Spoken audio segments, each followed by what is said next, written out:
Her knees hit the frozen church steps before anyone could catch her. Clara Whitfield's arms locked around the baby against her chest, even as her body gave out. 300 miles through Wyoming winter, shoes worn through to bloody feet. And this was where it ended. The congregation gasped. But one man didn't move. Ezra McAllister stood in the doorway, his breath stopped cold. Not at the woman. At the blanket wrapped around the infant. Blue wool, white wildflowers, stitched by hands that had been in the grave for 8 years. His wife's blanket. His dead son's child. If you want to know how this stranger carried his blood across the wilderness, subscribe to my channel and stay until the end. Comment your city below so I can see how far this story travels. The woman fell like a puppet with cut strings. Ezra saw it from the church doorway. 1 second she was climbing the steps, head bowed against the wind arms, wrapped tight around something at her chest. Next second her knees buckled, her body crumpled. She hit the whitewashed wood hard enough to make the whole congregation flinch. The sound she made wasn't a scream, wasn't even a cry. Just a small grunt, the kind a person makes when they've been hurting so long they've forgotten how to complain about it. February. Cold poured through the open door. The kind of cold that smelled like iron and tasted like blood. The kind that killed. Folks pushed past him. Voices rose tangled together. Lord have mercy. Someone get the pastor. Is she breathing? She breathing. Ezra didn't move. His boots had frozen to the floorboards. His eyes had frozen to the bundle in her arms. Blue wool. White wildflowers embroidered along the edge. 12 of them. He knew because he'd watched Martha count them out loud while she stitched. 1 for each month I've loved you. She'd said, her belly round with Caleb, her fingers moving steady as her heartbeat. Plus 1 for luck. That was 30 years ago. Martha had been dead for 8. Caleb had taken that blanket when he left, stuffed it in his saddlebag like it meant nothing. Like she meant nothing. Like everything Ezra had built meant nothing. 6 years. 6 years since his son rode away. 18 months since the letter came from Tucson saying he'd died of consumption in some boarding house alone with nobody to hold his hand. And now that blanket was here, wrapped around a baby, in the arms of a woman he'd never seen before. The infant started crying, thin and reedy like a barn cat mewling in the cold. That sound broke whatever had frozen him in place. Ezra pushed forward. The crowd parted. They always did. Ezra McAllister owned 12,000 acres and half the cattle in Montana Territory.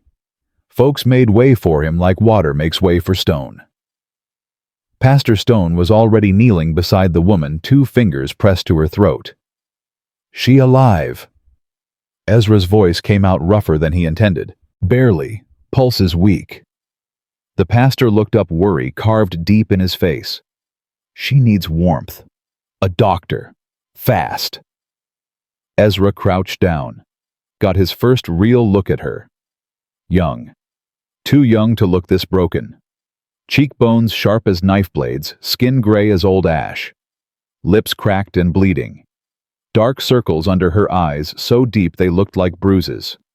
Her dress was thin cotton, patched at the elbows, soaked through at the hem. Her shoes, God Almighty. Her shoes were held together with twine. The soles had worn clean through.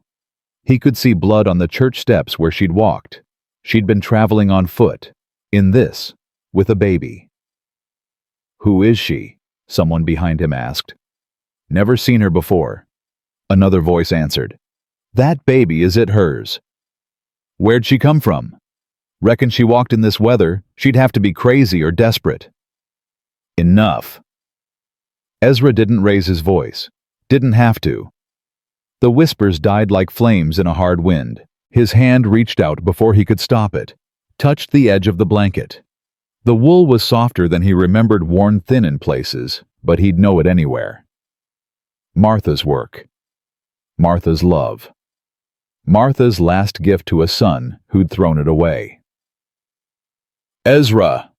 Henry Dawson's voice cut through. His foreman had pushed to the front of the crowd, hat in his hands, face pale beneath his weathered tan. "That blanket. That's... I know what it is." "How in God's name did some stranger?" I said, "I know." The baby kept crying. The woman's arms stayed locked around it, even though she was unconscious. Even though she was half dead. Her fingers wouldn't let go. That detail hit Ezra somewhere deep. Somewhere he'd tried to wall off with work and silence and 6 years of pretending he didn't care. A mother holding on even when her body had quit. Holding on because letting go wasn't something she knew how to do. Martha had been like that. Held on to Caleb when the fever took her. Held on until the very last breath, whispering his name like a prayer.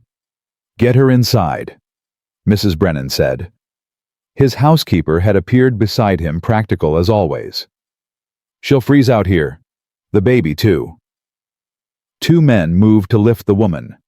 Their hands were clumsy, uncertain. "No." Ezra stood. "I'll take her." Mrs. Brennan blinked. "Mr. McAllister." "I said I'll take her, both of them. Henry, bring the wagon around." "Ezra, the doc's in town. It'd be faster to..." "Doc Harrison can meet us at the ranch. It's closer and I've got room." He was already shrugging out of his coat, already kneeling again. "Now, Henry, move." Henry went. Ezra slid his arms under the woman. Lifted. She weighed nothing. Less than a newborn calf, less than a sack of feed. Her head lolled against his shoulder, and she made a small sound. Not words. Just breath. Just survival hanging on by its fingernails. She smelled like wood smoke and desperation. Like someone who'd been sleeping rough for weeks. Like someone who'd given up on everything except the bundle in her arms. The baby was still crying, pressed against her chest. Ezra could see its face now. Red and scrunched mouth open, eyes squeezed shut. A boy, he thought. Something about the set of the jaw, the shape of the brow. He didn't let himself think about why that shape looked familiar. "She won't let go of the child," Mrs. Brennan said, reaching for the infant. "Then leave him be." "But..." "I said leave him." He carried them both down the steps.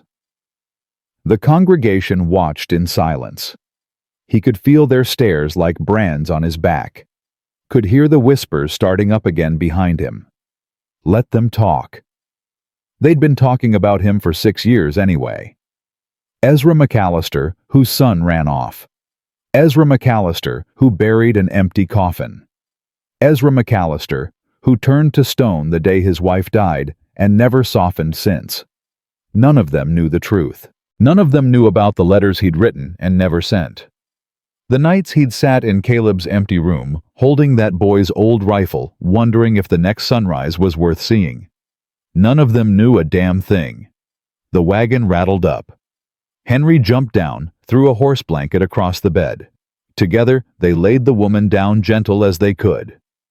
"Easy now. Easy." The baby's crying had faded to whimpers. The woman's breathing had gone shallow and fast like a rabbit's. Ezra climbed into the wagon bed, pulled his coat off, and spread it over them both, tucking it tight around the edges.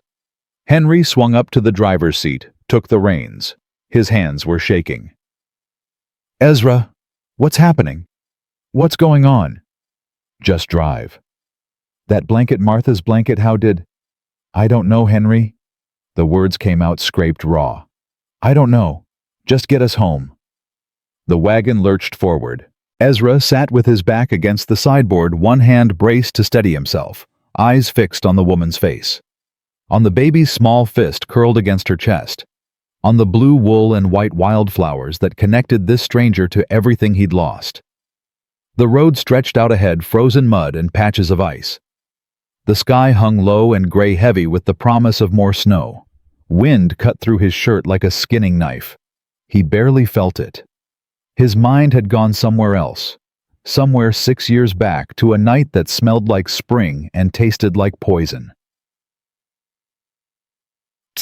The fight had started over nothing. A fence line that needed mending, a calf that had gotten into the wrong pasture, stupid things, small things, the kind of things that shouldn't matter but somehow become the hill you die on. Caleb had been 24 years old, tall like his mother, stubborn like his father, with a temper that ran hot and fast. "You care more about this land than you ever cared about me," he'd said, voice shaking with 6 years of built-up resentment. "That ain't true, boy." "Then prove it. Sell the south pasture. Give me my share. Let me make my own way." "Your own way where doing what this ranch is your inheritance. Your mother's buried here. Everything I've built. Everything you've built is dead, Pa." Caleb's eyes had gone hard, cold, empty. "Just like her. Just like you." Ezra had felt those words like a knife between his ribs, felt the truth in them too, which made it worse. Martha had been the heart of this family, the one who knew how to laugh, how to forgive, how to say the things that needed saying. With her gone, all that was left was work and silence, and 2 men who'd forgotten how to reach across the distance.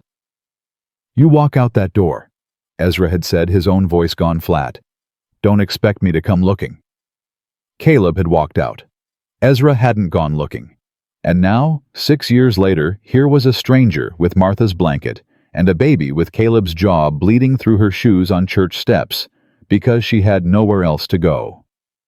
God had a cruel sense of humor. Ezra had always suspected it. Now he knew for sure. The ranch house appeared through the trees, smoke rising from the chimney windows glowing warm against the gray afternoon. Doc Harrison was waiting on the porch, black bag in hand. Someone must have ridden ahead. They carried the woman inside. Not Caleb's room. Ezra couldn't open that door, hadn't opened it in 6 years, but the guest room at the end of the hall. The one with Martha's old quilts on the bed and dried lavender in a bowl on the dresser. The woman didn't stir when they laid her down. Her fingers still gripped the blanket, still held the baby against her chest. Doc Harrison bent over her, checking pulse, breathing the color of her fingernails. "Well..." Ezra stood in the doorway, arms crossed, jaw tight. "Exhaustion, exposure, malnutrition." The doc straightened, wiped his hands on a cloth. "She hasn't eaten properly in weeks, maybe longer. The baby's underfed too, but stronger than she is." He shook his head. "Another night out there, Ezra. Another night and you'd be digging 2 graves. 2 graves. 3 if you counted the empty one on the hill. She'll live. If she rests, if she eats, if that baby gets proper milk." Doc Harrison studied him with eyes that had seen too much to be fooled. "You know this woman?" "No." "Then why bring her here? Why not leave her at the boarding house in town?" Ezra's hand moved to his ring finger, to the silver band he'd worn for 38 years. His thumb rubbed across it, slow and deliberate. "That blanket she's holding. My wife made it. My son took it when he left." The room went quiet. Even the fire seemed to hold its breath. Doc Harrison reached into his vest, pulled out a folded bundle tied with brown twine. There were papers in her coat, letters. He held them out. "I didn't read them, but one's got a name on the outside. Thought you should see." Ezra looked at the bundle, looked at the handwriting on the top envelope. Neat, careful. The penmanship Martha had drilled into Caleb when he was 8 years old, sitting at the kitchen table with ink on his fingers, complaining that his hand hurt. Ezra McAllister, Willow Creek Ranch, Cedar Falls, Montana Territory. His dead son's handwriting. "She knew him," Doc Harrison said quietly. "Whoever she is, she knew your boy." Ezra didn't take the letters, couldn't make his hands move. The woman on the bed stirred, murmured something too faint to hear, pulled the baby closer. The blanket shifted. For 1 second, Ezra saw the infant's face clearly, eyes still closed, but the shape of the nose, the set of the jaw, the way the tiny brow furrowed just slightly, like he was working through a problem in his sleep. Caleb. That was Caleb's face, Caleb's blood, Caleb's son. His grandson. Ezra's chest seized. His vision blurred. His knees wanted to buckle, but he locked them straight through pure stubbornness. Get out. Ezra, all of you, out now. They went.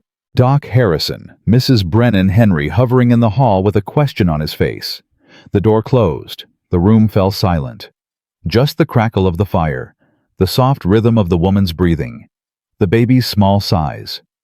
Ezra stood alone, staring at the bundle of letters on the nightstand, at the blanket his wife had made, at the child who carried his blood and his name and everything he thought was gone forever. He didn't move, didn't reach for the letters, didn't touch the blanket. He just stood there, a man who'd built an empire out of cattle and silence, and felt the ground shift beneath his feet. The woman on that bed might be carrying the only thing that could save him, or destroy him completely. Either way, nothing would ever be the same. She woke to firelight and the smell of cedar and something else, something sweet, like dried flowers. Clara opened her eyes to shadows she didn't recognize. A ceiling too high, walls too solid, curtains too fine. Panic hit her chest like a fist. The baby. Where was the baby? She turned her head so fast the room spun. But there, right there beside the bed, a wooden crate lined with quilts. And inside it, Samuel. Sleeping. Breathing. Alive. The air rushed out of her in a sob. She lay still for a long moment, letting her heart slow, letting her eyes adjust. The room was clean and quiet, carefully kept, but somehow sad. Like a place that had been waiting for someone who never came. Dried lavender in a bowl on the dresser. That's what she'd smelled. Lace curtains at the window. A rocking chair in the corner with a quilt folded over the arms so neat it looked like no one had touched it in years. Where was she? How long had she been here? The last thing she remembered was cold. The church steps white against the gray sky. Her legs giving out. Her arms locking around Samuel, because if she let go, if she ever let go. The door opened. Clara's whole body went tight. But the woman who came in wasn't threatening. Gray-haired, plump, with an apron over a sensible dress and a tray balanced in work-worn hands. She had the kind of face that had seen hard times and learned to smile anyway. You're awake. She set the tray on the nightstand, relief softening her voice. Thank the Lord, we weren't sure you'd make it through. Clara tried to speak. Her throat felt stuffed with sand. Where? Willow Creek Ranch, Mr. McAllister's place. The woman poured water from a pitcher, held the cup to Clara's lips. Small sips now. You've been out 3 days. 3 days. Clara drank. The water hurt going down, but she didn't care. She drank until the cup was empty, and the woman housekeeper she guessed refilled it. The baby, Clara managed. Is he healthy as can be considering? The housekeeper's face softened as she looked at the crate. Underfed but strong. We've been giving him goat's milk. He's taken to it like he was born to it. Strong. Samuel was strong, just like Caleb had been. Before the coughing started, before the blood on the handkerchiefs, before the fever burned him down to nothing but bones and apologies. I'm Agnes Brennan. The housekeeper set down the pitcher. I've been looking after this house for 22 years. Looked after Mr. McAllister's wife when she was sick. Looked after his son when he was small. A pause. You want to tell me who you are and how you came to have Martha's blanket? Clara closed her eyes. She could lie. Could make up some story, buy herself time. But she was so tired of lying. So tired of carrying secrets that weighed more than the baby in her arms. My name is Clara Whitfield. She opened her eyes, met Mrs. Brennan's steady gaze. I was Caleb McAllister's wife. The housekeeper went still as stone. The fire crackled. Somewhere outside a horse whinnied. Caleb's been dead 18 months, Mrs. Brennan said slowly. I know, I buried him. He never said anything about a wife, never wrote, never. She stopped. Her hand had gone to her throat, fingers pressed against the collar of her dress. That baby, is he? Caleb's son, Yes. Silence stretched between them, thick and heavy. Clara could see Mrs. Brennan working through it, putting pieces together, understanding dawning in her eyes, like sunrise over hard country. Mr. McAllister doesn't know. It wasn't a question. No, Caleb never told him. Never told him about me, about the baby, about any of it. Clara's voice cracked. He was too proud, too stubborn, too scared of being turned away.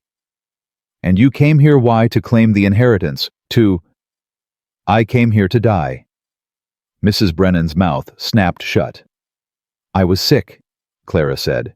Weak. Starving. I had no money, no family, no place to go. I walked 300 miles because I wanted my son to die somewhere with a church, somewhere with prayers, not on the side of some road like an animal. She laughed, but there was no humor in it. I didn't expect to survive. I certainly didn't expect to end up in his house. Heavy footsteps in the hall. Both women turned toward the door. Clara knew those footsteps. She'd been hearing them in the edges of her dreams for 3 days. Heavy and deliberate, like a man who'd learned to carry weight without bending. The door opened. Ezra McAllister filled the frame like a storm filling a valley. Tall, weathered gray at the temples, eyes the color of winter sky. His face might have been carved from the same granite as the mountains outside the window. He looked at Mrs. Brennan. Leave us. Mr. McAllister, she's still weak. I said leave us. Mrs. Brennan glanced at Clara, hesitated, then nodded. She slipped out the door and pulled it shut behind her. Silence. Ezra didn't move from the doorway. Clara didn't look away from his face. You're awake, he said. I am. You're Caleb's wife. Not a question. He'd been listening at the door. Or Mrs. Brennan had already told him.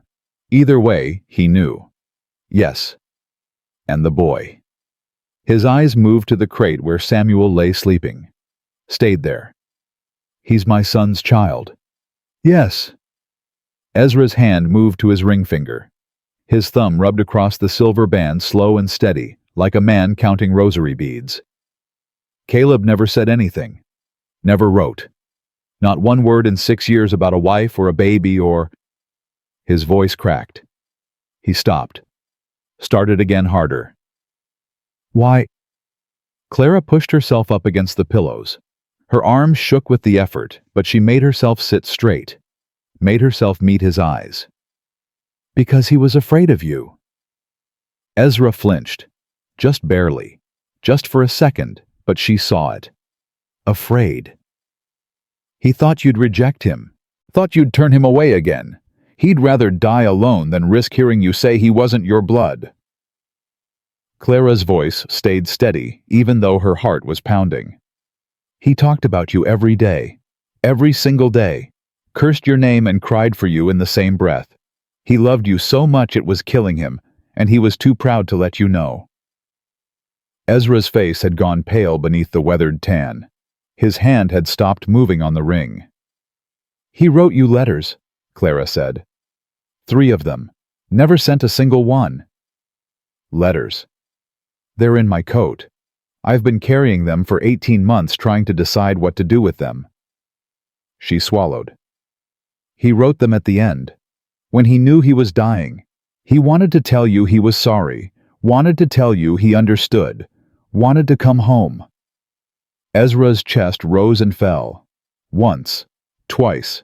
His jaw worked like he was chewing on words that wouldn't come out. Why didn't he? Because he was afraid. Clara's voice broke. And because I told him not to. The words fell between them like stones into still water. I told him you didn't deserve forgiveness, Clara said. Told him he was right to leave, right to stay away. I believed the stories he told me about you. The cold father. The hard man. The one who cared more about land than his own blood. Tears were sliding down her face now, but she didn't wipe them away. I helped him hate you, and then he died and I realized I didn't know anything at all. Ezra stood frozen in the doorway. His face had gone from stone to something else, something cracked and raw like ice breaking up in spring. You came here to die, he said. Yes. On my doorstep, with my son's child, with my wife's blanket. I didn't know where else to go. Samuel stirred in the crate, made a small sound, not quite a cry, not quite a sigh. Both of them turned to look at him. The baby's eyes were open, gray eyes, Caleb's eyes, looking up at the ceiling with the unfocused wonder of someone who had no idea how much trouble he'd caused just by existing. Ezra crossed the room. His boots sounded too loud on the wooden floor. He stopped beside the crate, looked down at the child. For a long moment he didn't move, didn't speak, just looked. Then slowly he reached down, not to pick the baby up, just to adjust the blanket so it covered his shoulders better. His fingers brushed the blue wool, the white wildflowers, and something in his face shifted. Samuel. His voice was barely a whisper. That's his name. Caleb chose it. Before he died. Ezra nodded once. His hand stayed on the blanket. You'll stay here, he said, until you're strong enough to travel. Both of you. Clara stared at him. Why? He looked at her. His eyes were wet, but his voice was steady. Because my son loved you enough to die for you. Because my wife made that blanket for a family she'll never see. Because that boy... He stopped, swallowed. Because that boy is the only thing I have left of everyone I've lost. He turned and walked out of the room. The door closed behind him. Clara sat in the silence, tears drying on her face, heart pounding against her ribs. She'd expected a monster, a tyrant, a man made of stone and spite. Instead, she'd found a father who'd been breaking for 6 years and never let anyone see the cracks. The letters in her coat pocket felt heavier than ever. 3 letters from a dead son to a father he'd never stopped loving. 3 letters that could heal this family, or burn it to the ground. Clara looked at the baby, at Samuel, who had his father's eyes and his grandmother's blanket, and a grandfather who didn't know how to hold him yet. Somewhere outside, the wind picked up. Snow started falling, and Clara Whitfield, who'd walked 300 miles to die on holy ground, realized she might have found something worth living for instead. But first, she had to decide, did Ezra McAllister deserve the truth, or would the truth destroy them both? The days blurred together like watercolors in rain. Clara slept, woke, fed Samuel, slept again. Her body was healing faster than she'd expected, but her mind wouldn't settle. Every time she closed her eyes, she saw Caleb's face. Every time she opened them, she saw his father's.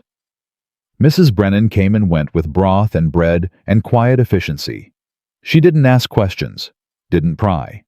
But Clara caught her watching sometimes, studying Samuel's face like she was looking for ghosts. On the 4th morning, Clara's legs held steady when she stood.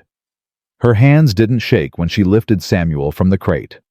She wrapped him in Martha's blanket. She couldn't think of it any other way now, and walked to the window. Snow stretched across the valley like a white sea. Mountains in the distance, sharp and cold against a pale sky. Cattle huddled near a barn big enough to hold a church. This was Caleb's inheritance. This was what he'd walked away from.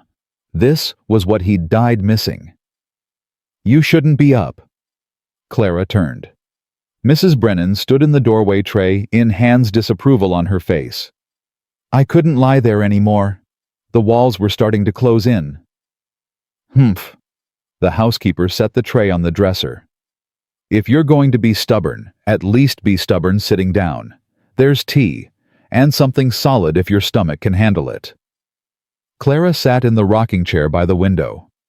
Samuel squirmed against her chest, making small, hungry sounds. He needs feeding, Mrs. Brennan said. I'll bring the goat's milk. Thank you. Clara hesitated. Mrs. Brennan, can I ask you something? The housekeeper paused at the door. Depends on what it is. What was Caleb like when he was small? Something shifted in Mrs. Brennan's face. The careful neutrality cracked just for a moment, and Clara saw grief underneath. Old grief worn smooth by years, but still there. He was wild, Mrs. Brennan said. Loud, Always laughing, always running, always getting into trouble. She shook her head. Martha used to say he had too much life in him for one body. Said he'd either change the world or burn it down.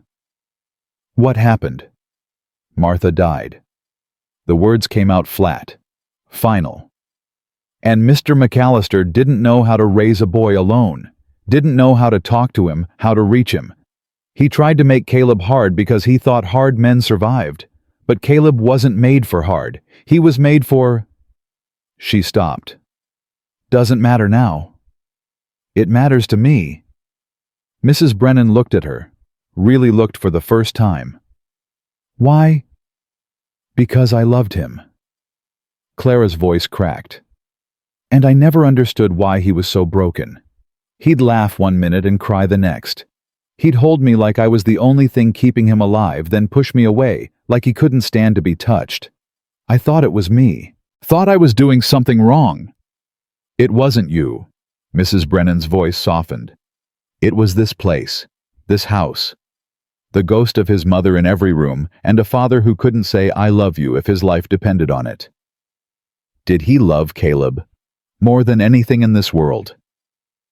Mrs. Brennan's jaw tightened. More than the ranch, more than the cattle, more than his own stubborn pride. But he never said it, never showed it. Just worked himself half to death and expected Caleb to understand. Clara looked down at Samuel, at the gray eyes blinking up at her, so like Caleb's it hurt. I don't want that for him, she whispered. I don't want him to grow up wondering. Then don't let him. Mrs. Brennan's voice was firm. Whatever happens between you and Mr. McAllister, don't let that boy grow up in silence. She left before Clara could respond. Clara sat in the quiet room, rocking slowly, watching the snow fall outside the window.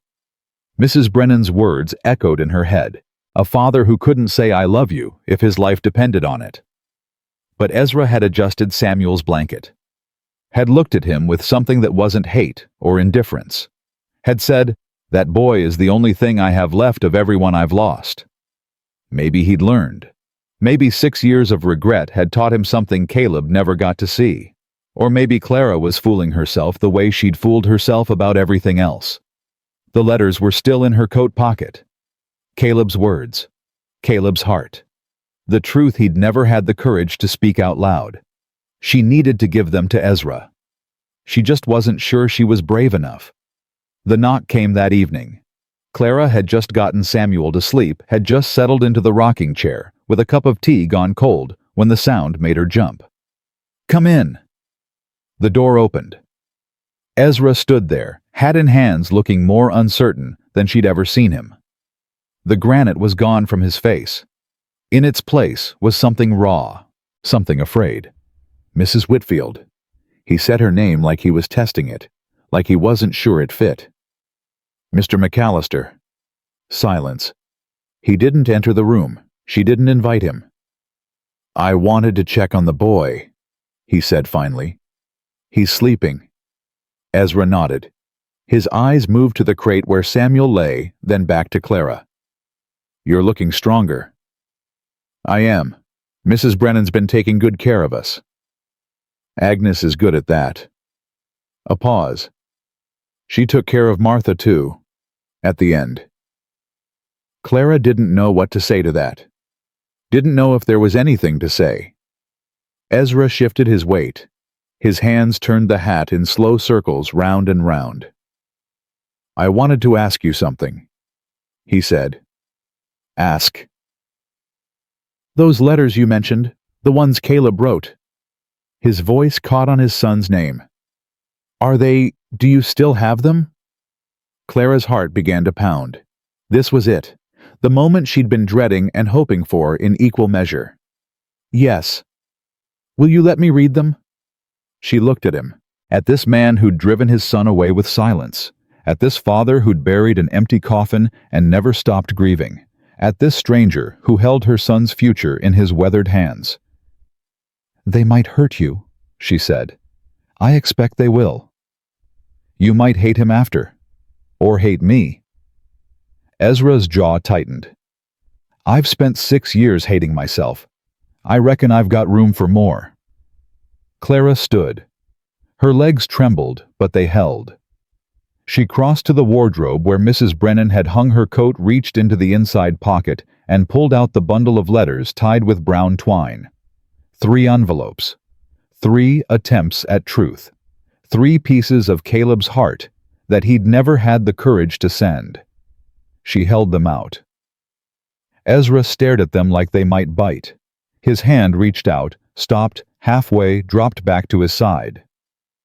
"I can't," he said. "What?" "I can't read them here. Not with you watching. Not with—" He shook his head. "I need to be alone." Clara understood. Some wounds needed privacy to bleed. She pressed the letters into his hands. His fingers closed around them, trembling. "He loved you," Clara said. "Whatever those letters say, whatever anger or hurt is in them, he loved you. He never stopped." Ezra looked at her. His eyes were wet, but no tears fell. "How do you know?" "Because he said your name when he died." Clara's voice broke. "Not mine. Yours. He was reaching for something I couldn't see, and he called out for his father." Ezra made a sound. Not a word. Not a cry. Something in between, something wounded and terrible. Then he turned and walked out, the letters clutched against his chest like a lifeline. Or a death sentence. Clara didn't know which. She found out at midnight. A crash downstairs. Glass breaking. A voice raised in something that wasn't quite a scream. Clara was out of bed before she knew she was moving. Samuel woke crying, but she couldn't stop for him. Couldn't stop for anything. She grabbed her shawl, threw it over her shoulders, and ran. The study door was open. Light spilled out into the hallway, flickering and orange. Clara stopped in the doorway. Ezra stood in the middle of the room, surrounded by chaos. A whiskey bottle shattered on the floor. A chair overturned. Papers scattered everywhere, and among them she could see the letters. Crumpled. Torn. Spread across the destruction like fallen leaves. He was holding something in his hand. A bundle tied with brown string different from the ones she'd given him. "Mr. McAllister." He turned. His face was ravaged. Red eyes, wet cheeks, grief and rage, and something else warring beneath the surface. "You weren't the only one," he said. Clara didn't understand. "What? You weren't the only one who kept letters." He held up the bundle. His hand was shaking so hard the papers rattled. 12 of them. 12 letters I wrote to my son. 12 times I tried to say what needed saying. Clara's breath caught. "You wrote to Caleb. Every month for a year, then every few months after that." Ezra's voice cracked. "I never sent them. Never had the courage. I'd write them out, seal them up, put them in this drawer, and tell myself I'd mail them tomorrow." He laughed, but there was no humor in it. Tomorrow never came. Clara crossed the room. Her bare feet crunched on broken glass, but she didn't care. She stopped in front of him, close enough to see the tears still falling. "Can I see them?" He handed her the bundle. His fingers brushed hers, ice cold. She untied the string, opened the first letter. "Son. I don't know how to start this. Your mother would have known. She always knew the right words. I only know cattle and silence. Neither of those will bring you home." Clara's vision blurred. She blinked, read on. "I should have followed you. Should have said I was wrong. Should have said a lot of things. I won't mail this. You'd probably burn it anyway. But I'm writing it because the preacher says God hears even the words we don't speak. I hope that's true. I hope you're eating. I hope you're warm. Your father." She looked up at Ezra. He was watching her with an expression she couldn't name. "There's 12 of them," he said. 12 letters I never sent. And Caleb wrote 3 he never sent. 15 letters. 15 attempts. 15 failures." His voice dropped to a whisper. "We could have saved each other. All we had to do was mail a single envelope." Clara set the letters down on the desk. Her hands were shaking now too. You didn't know, she said. Neither of you knew. That's not comfort. No, it's truth. She took a breath. Caleb thought you'd stopped caring, thought you'd moved on, forgotten him, replaced him with the ranch. He used to say you loved the land more than you ever loved him. Ezra flinched like she'd struck him. I know that's not true now, Clara continued. I can see it, but he couldn't. He was too far away, too hurt, too proud to come back and find out. I drove him away. You both drove each other away, you with your silence, him with his stubbornness. Clara felt tears sliding down her own face. You're more alike than either of you ever wanted to admit. Ezra turned away. His shoulders heaved once, twice. When he spoke again, his voice was rough as gravel. The last letter he wrote, the one from the end.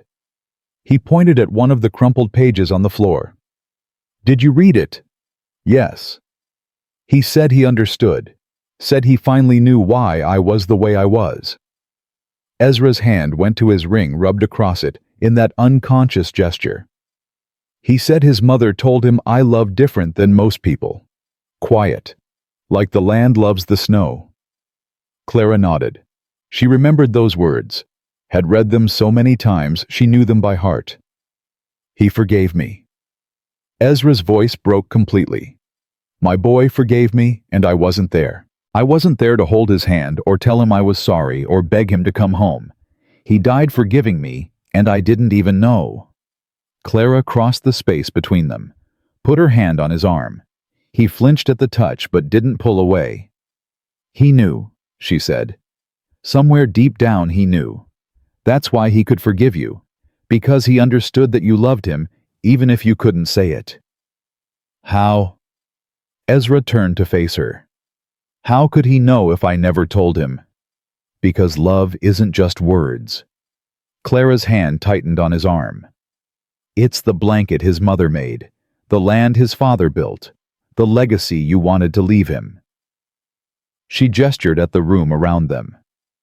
This house, this ranch, everything you've done for 60 years, you did it for him, for Martha, for the family you wanted to build. And I lost them both. You lost them. Clara stepped back, met his eyes. But you have a chance to get something back. Not them, not the past, but something. Ezra stared at her. The boy. Your grandson, Caleb's son. The only thing left of the love you couldn't say out loud. She watched the words land. Watched them sink in. Watched something shift in his face. Some wall crumbling that had been holding for 6 years. I don't know how to be a grandfather, he said. I didn't know how to be a father. Then learn. Clara's voice was firm. Learn like everyone else does. By trying, by failing, by getting up and trying again. Ezra looked at the letters scattered on the floor, at the broken glass, the spilled whiskey, the wreckage of his grief. He asked me to name the boy Samuel, he said quietly. In that last letter, said it was the name you wanted. Clara nodded. Her throat was too tight to speak. It's a good name. Ezra bent down, started gathering the papers. Strong. Biblical. He paused, holding one of Caleb's letters. Samuel, the prophet. The one who listened when God called. I didn't know that. About the prophet. Martha would have. A ghost of a smile crossed his face. She knew all the Bible stories. Used to tell them to Caleb at bedtime. He loved the ones with battles. David and Goliath, Joshua at Jericho. The smile faded. I should have told him more stories. Should have done a lot of things. Clara knelt beside him, helped him gather the letters. Their hands brushed as they reached for the same paper. You can tell them to Samuel, she said. Ezra looked at her. For a long moment, neither of them spoke. Stay, he said finally. What? Stay here, at the ranch. Not as a guest, not as charity. He straightened, holding the bundle of letters against his chest. As family. Clara's heart stuttered. I don't understand. You're my son's widow. Samuel is my grandson. That makes you family whether we chose it or not. Ezra's jaw set in that stubborn line she was beginning to recognize. I won't let Caleb's son grow up wondering who his people are. I won't let him be alone the way his father was. I'm not sure that is a good idea. Why not? Because I helped destroy your family. Clara's voice came out raw. I told Caleb not to come home. I encouraged him to stay away. I'm the reason you never got to say goodbye. Ezra's expression didn't change. Did you hold a gun to his head? What? No, of course not. Did you tie him to a chair, lock him in a room, force him to stay in Tucson when he wanted to leave? No. Then you didn't destroy anything. Ezra's voice was hard but not cruel. Caleb made his own choices. I made mine. We both could have reached out. We both could have swallowed our pride. We didn't. That's on us, not you. Clara wanted to argue, wanted to cling to her guilt because it was familiar, because it made sense, because letting it go meant facing something she wasn't ready to face. But Ezra was watching her with those winter sky eyes, and she could see he meant it. Every word. I don't know if I can stay, she said. Why not? Because I don't know if I can watch you love that boy the way Caleb wanted to be loved. Her voice broke. It might kill me, seeing what he could have had. Ezra was silent for a long moment. Then he did something that surprised them both. He reached out and took her hand. His grip was rough, calloused from 60 years of ranch work. But it was gentle, too. Careful. Then we'll hurt together, he said. And maybe somehow we'll heal together, too. Clara looked at their joined hands.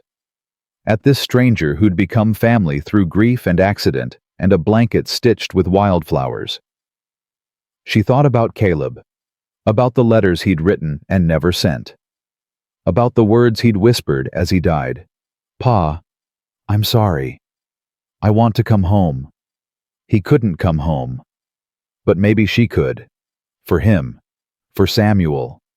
For the broken old man standing in front of her holding her hand like she was the only thing keeping him upright.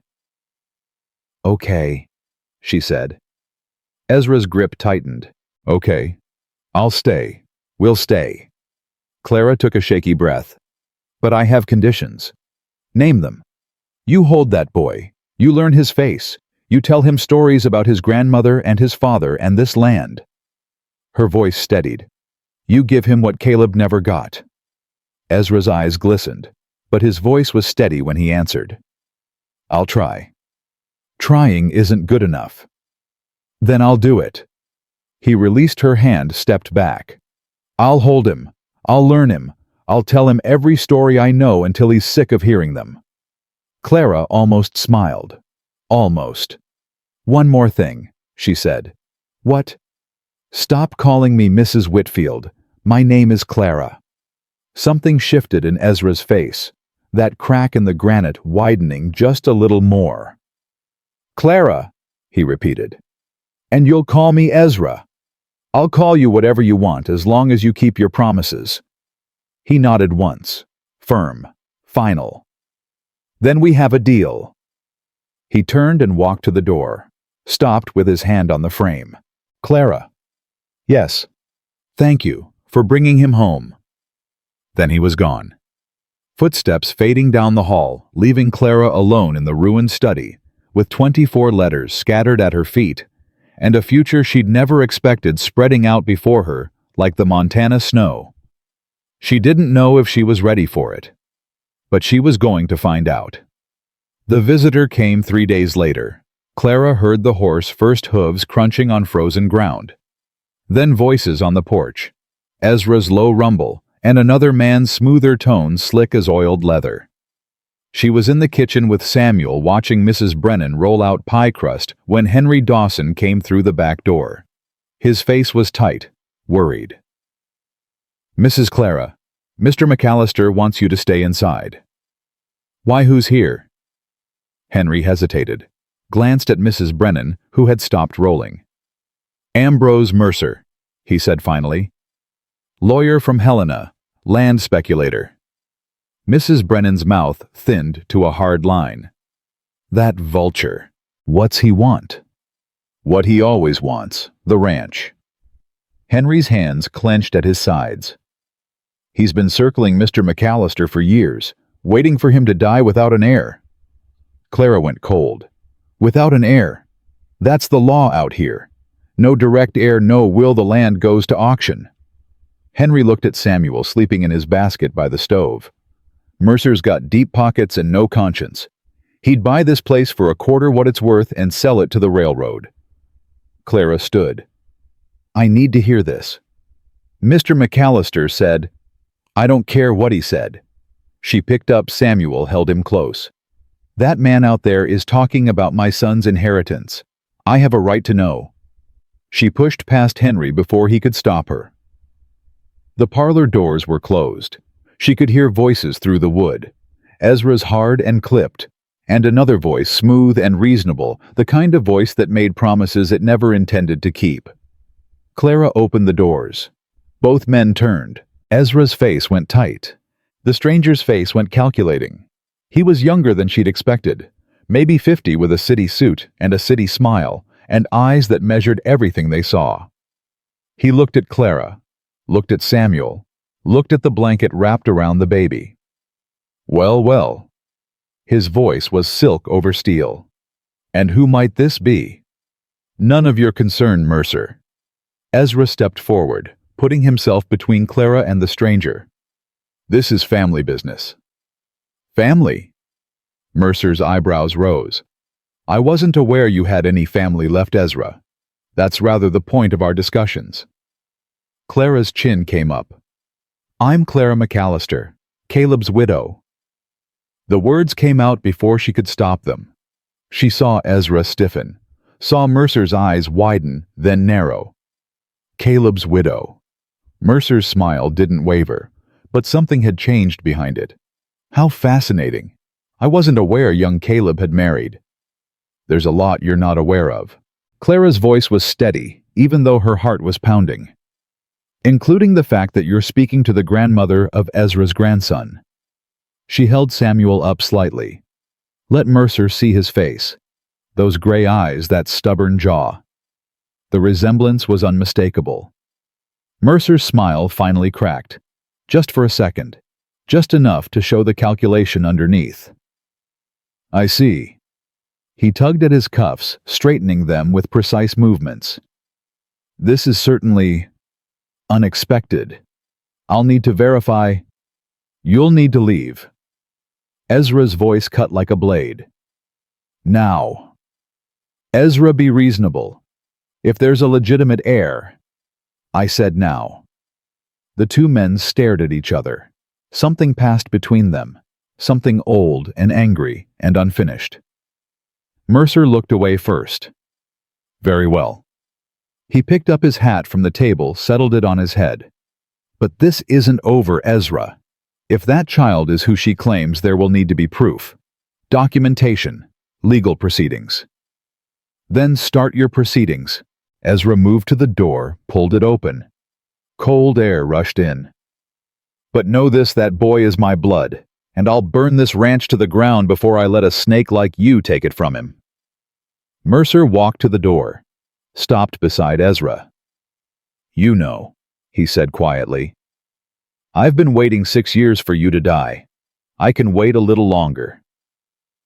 Then he was gone, boots crunching on the porch horse, whinnying as he mounted. Ezra slammed the door so hard the windows rattled. Clara stood frozen, Samuel whimpering against her chest. What have I done? She whispered. Ezra turned to face her. His expression was unreadable. You told him the truth. I should have stayed hidden. Should have let you handle... No. Ezra crossed to her in 3 long strides, stopped close. Too close. You stood up for that boy. You claimed him in front of a man who'd steal his birthright without a second thought. But now he knows. He'll fight. Let him fight. Ezra's hand came up, touched Samuel's cheek. The first time he'd touched the baby voluntarily. I've been fighting my whole life. One more battle won't break me. Clara stared at him. At this man who'd been a stranger a week ago. At this grandfather who was finally reaching for his grandson. "What do we do now?" she asked. Ezra's jaw set.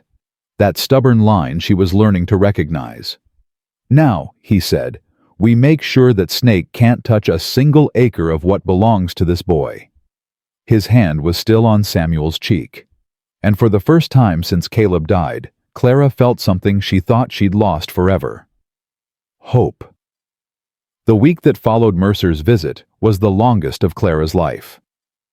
Ezra rode out every morning before dawn, meeting with lawyers in town, sending telegrams to judges in Helena, doing whatever needed doing to protect Samuel's claim. He came back each evening exhausted, face lined deeper than the day before, but he never complained, never faltered. Clara watched him from the window, watched him dismount, hand the reins to Henry, walk toward the house with his shoulders set against whatever news he'd brought home.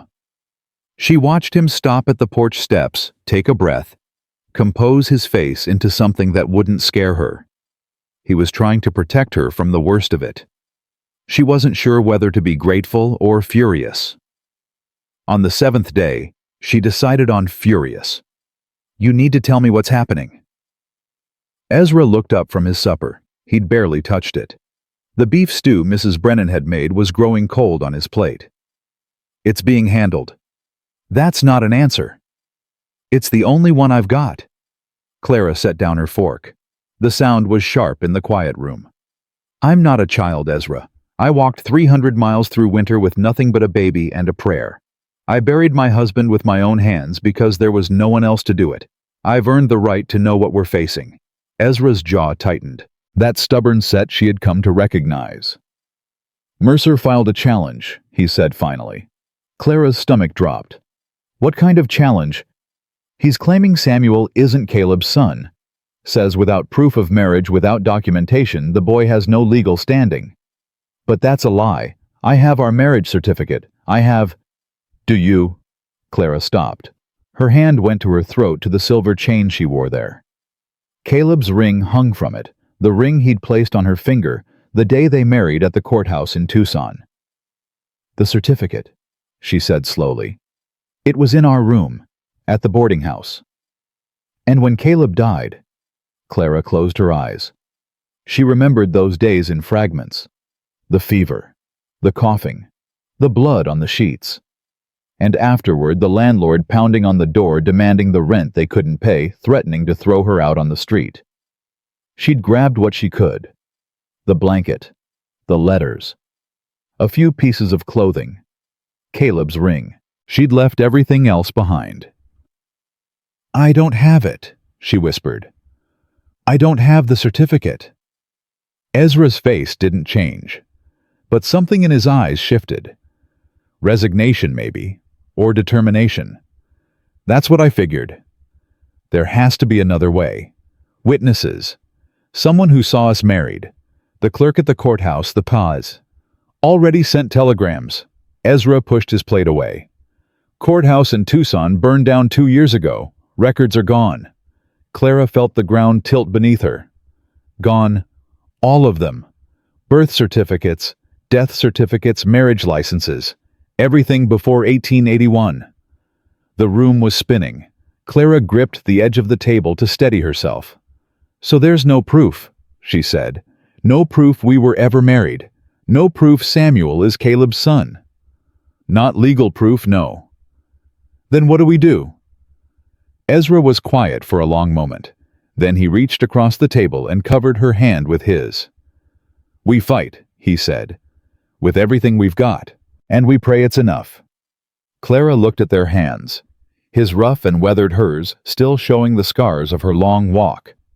Two strangers bound together by grief and circumstance, and a baby sleeping upstairs who didn't know his whole future was hanging by a thread. "What if it's not enough?" she asked. Ezra's grip tightened. "Then I burn it all down before I let Mercer have a single acre." He meant it. She could see it in his eyes.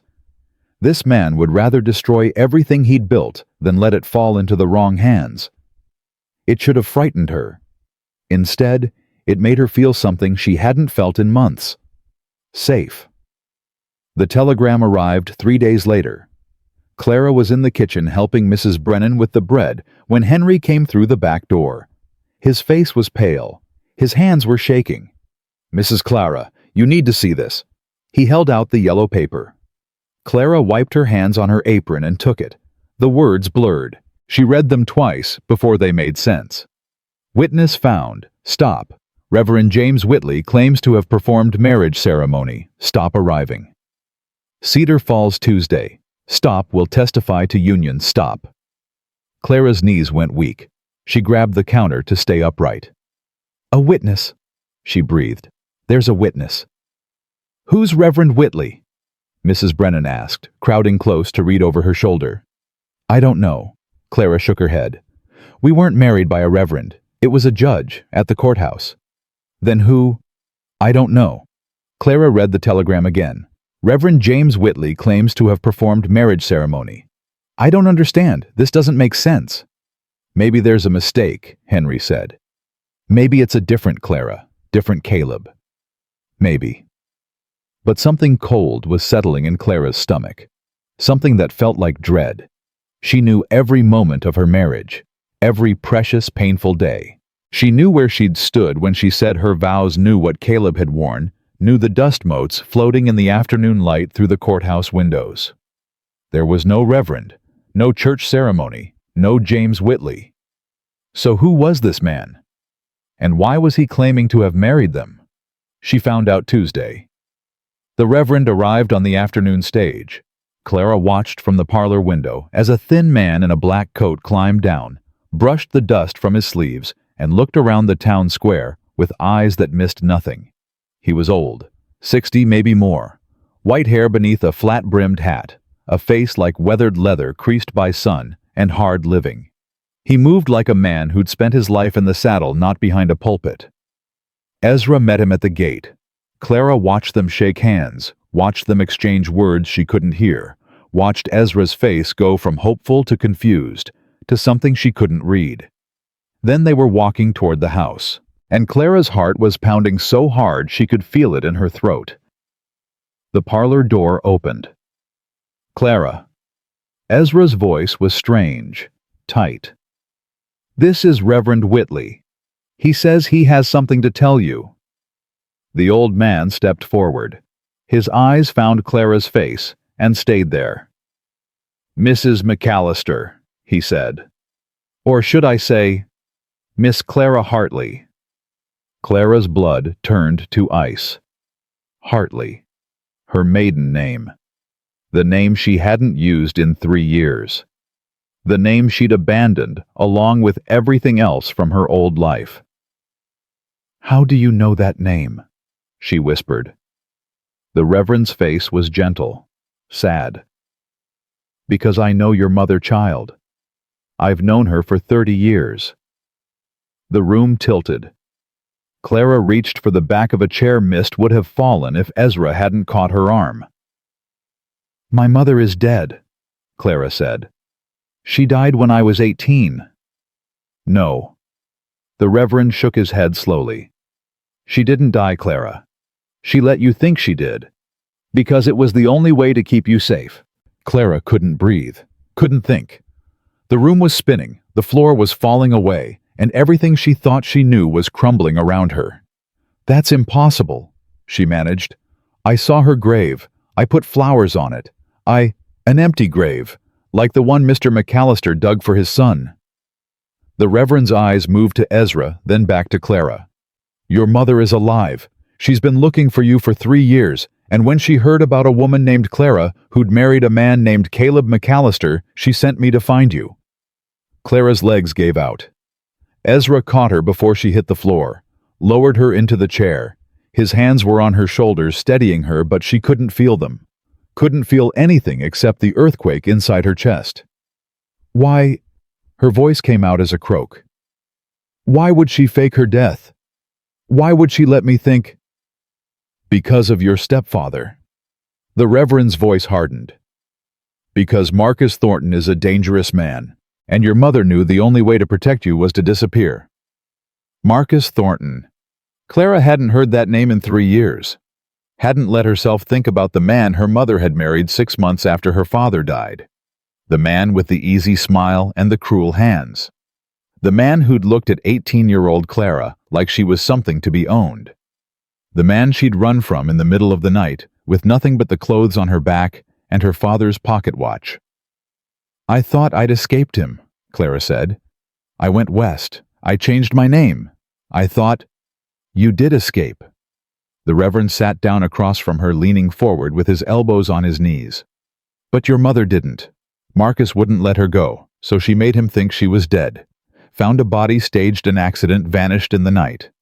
And she never came to find me. She didn't know where you were. You'd disappeared child. Changed your name, moved across the country. She's been searching ever since." Clara's hands were shaking. She pressed them together in her lap, trying to still them. "Why now?" she asked. "Why come forward now? Because of the challenge to your son's inheritance." The Reverend's eyes were steady on hers. "Mr. Mercer has been making inquiries, digging into your past. He found out about Clara Hartley, found out about Marcus Thornton. He's planning to use it against you." Clara's stomach lurched. "Use what against me?" "Your stepfather filed a missing persons report 3 years ago. He claimed you stole money from him when you ran. He's offering a reward for information about your whereabouts." "That's a lie." Clara was on her feet before she knew she was moving. "I never stole anything. I ran because he tried to—" She couldn't finish. The words stuck in her throat like broken glass. Ezra's hand was on her arm, warm, steady. "Because he what, Clara?" She couldn't look at him, couldn't say the words out loud. But she didn't have to. "He tried to force himself on her," the Reverend said quietly. "Her mother walked in, stopped him. That's when Clara ran, and that's when her mother knew she had to get them both away." The room was silent. Clara could hear her own breathing, ragged and fast. "I'm not a thief," she said. "I'm not a criminal. I'm just a woman who ran from a monster." "I know." The Reverend reached into his coat, pulled out a bundle of papers. "That's why I'm here. Your mother sent these. Affidavits from witnesses who knew what Marcus was. Letters from the sheriff in Ohio who investigated her death and found it suspicious. And most importantly," he held up a single sheet of paper, "a sworn statement from your mother confirming your identity and vouching for your character." Clara stared at the papers, at the proof of a past she'd tried to bury. "This won't be enough to stop Mercer," she said. "No, but it will be enough to discredit his claims about your character. And there's one more thing." The Reverend pulled out another envelope. "Your mother kept this. She didn't know if you'd ever need it, but she held on to it just in case." Clara took the envelope, opened it with trembling fingers. A photograph fell out. Clara at 18, standing beside her mother on the porch of their house in Ohio, both of them smiling, both of them whole. Before Marcus. Before everything. Clara's vision blurred with tears. "She's alive," she whispered. "My mother is alive." "She is, and she wants to see you." The Reverend's voice gentled. "She's waiting in Helena. She didn't want to come here without your permission, without knowing if you wanted to see her." Clara looked at the photograph, at her mother's face, at the smile she'd thought she'd never see again. "I want to see her," she said. "I need to see her." But even as she said it, she felt Ezra stiffen beside her. "Clara." She looked up at him. His face was troubled. "What is it?" "If you go to Helena, you'll be playing right into Mercer's hands. He's watching, waiting. The moment you leave this ranch, he'll know something's happening." "I don't care." "You should care." Ezra's voice was hard. "Because this isn't just about you anymore. It's about Samuel, about his future, about everything we're fighting for." Clara felt the words like a slap. She stepped back, pulled her arm from his grip. "You think I don't know that. You think I haven't thought about nothing but that boy's future for the last 3 years. I think you're not thinking clearly. I think you just got news that knocked the ground out from under you, and you want to run toward it without looking where you're going. My mother is alive, Ezra. She's been looking for me. She's been... I know. His voice softened. Just a fraction. I know. And I'm not saying you shouldn't see her. I'm saying we need to be smart about how we do it. Clara's anger drained away as quickly as it had come. She looked at the Reverend, who was watching them both with patient eyes. What do you suggest? She asked. Ezra and the Reverend exchanged a look. We bring her here, Ezra said. Your mother. We bring her to the ranch. Mercer will know. Mercer already knows something's happening. He's got spies in town, people reporting back to him. Ezra's jaw tightened. But he doesn't know what. And if we control the timing, if we bring your mother here on our terms, we can use it to our advantage. How? By making it public.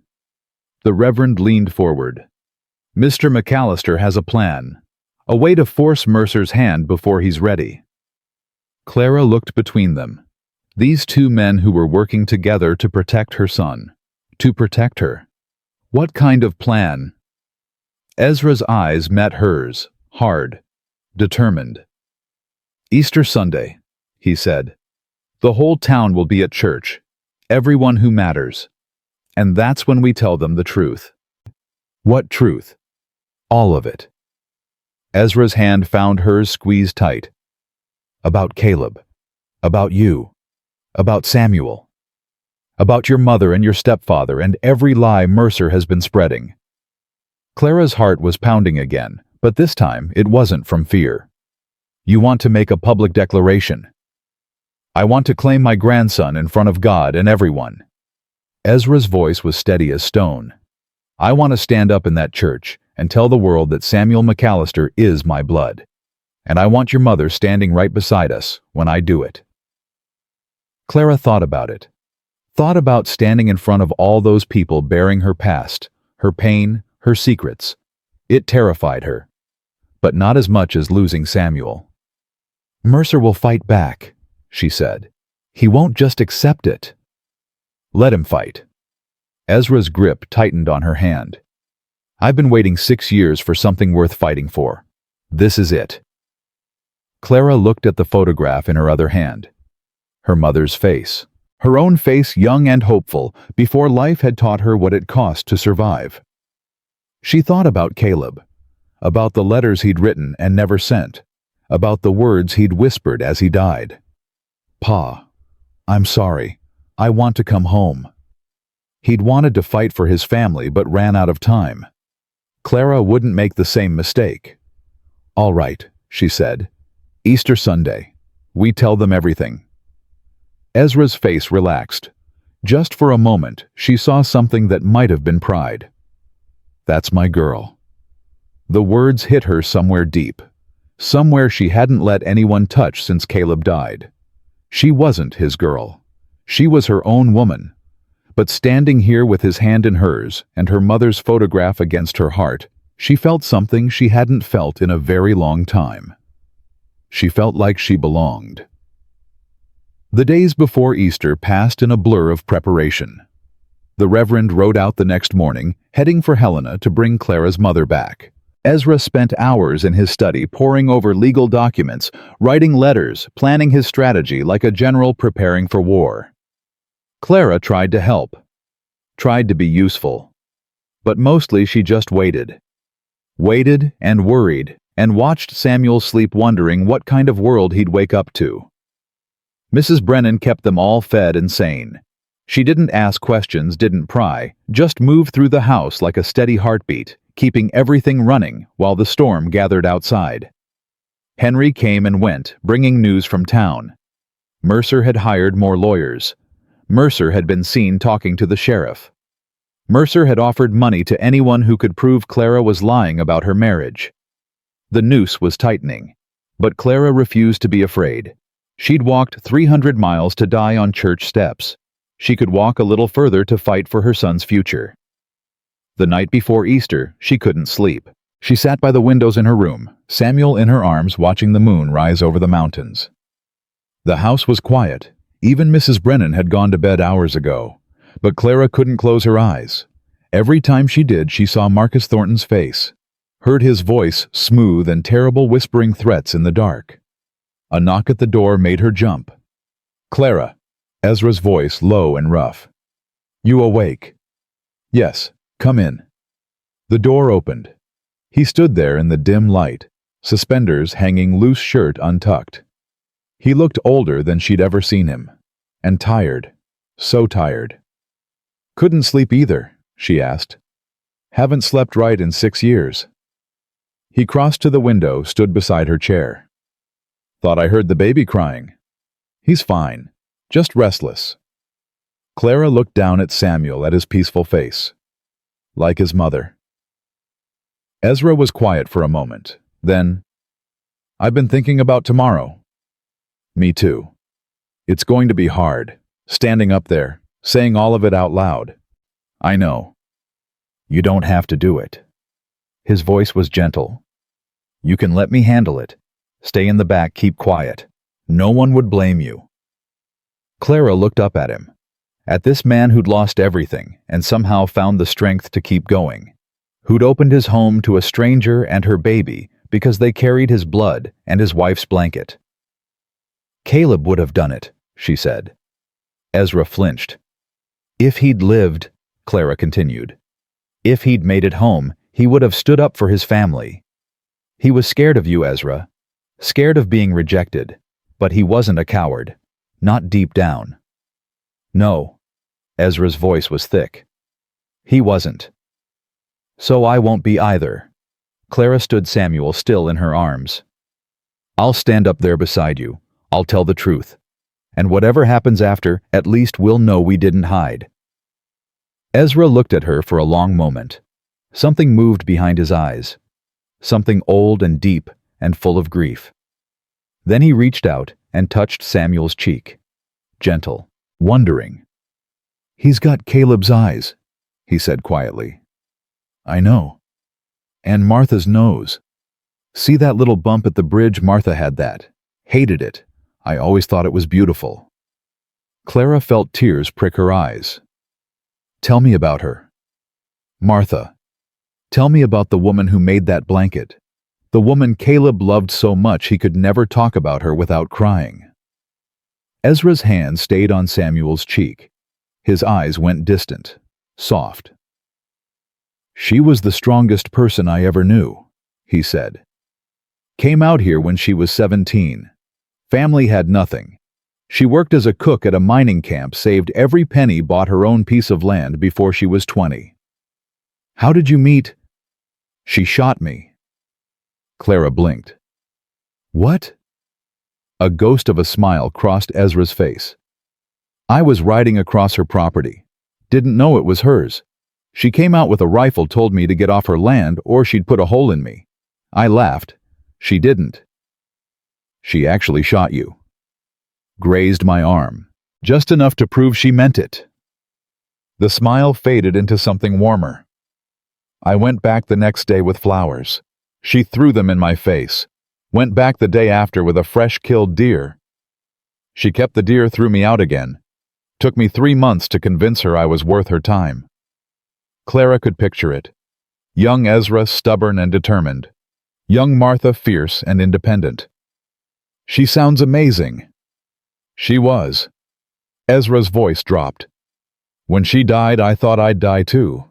Thought there was nothing left worth living for. Caleb was grown, didn't need me anymore. The ranch was running itself. I just existed. Waited for it to be over." And now, Ezra looked at Samuel.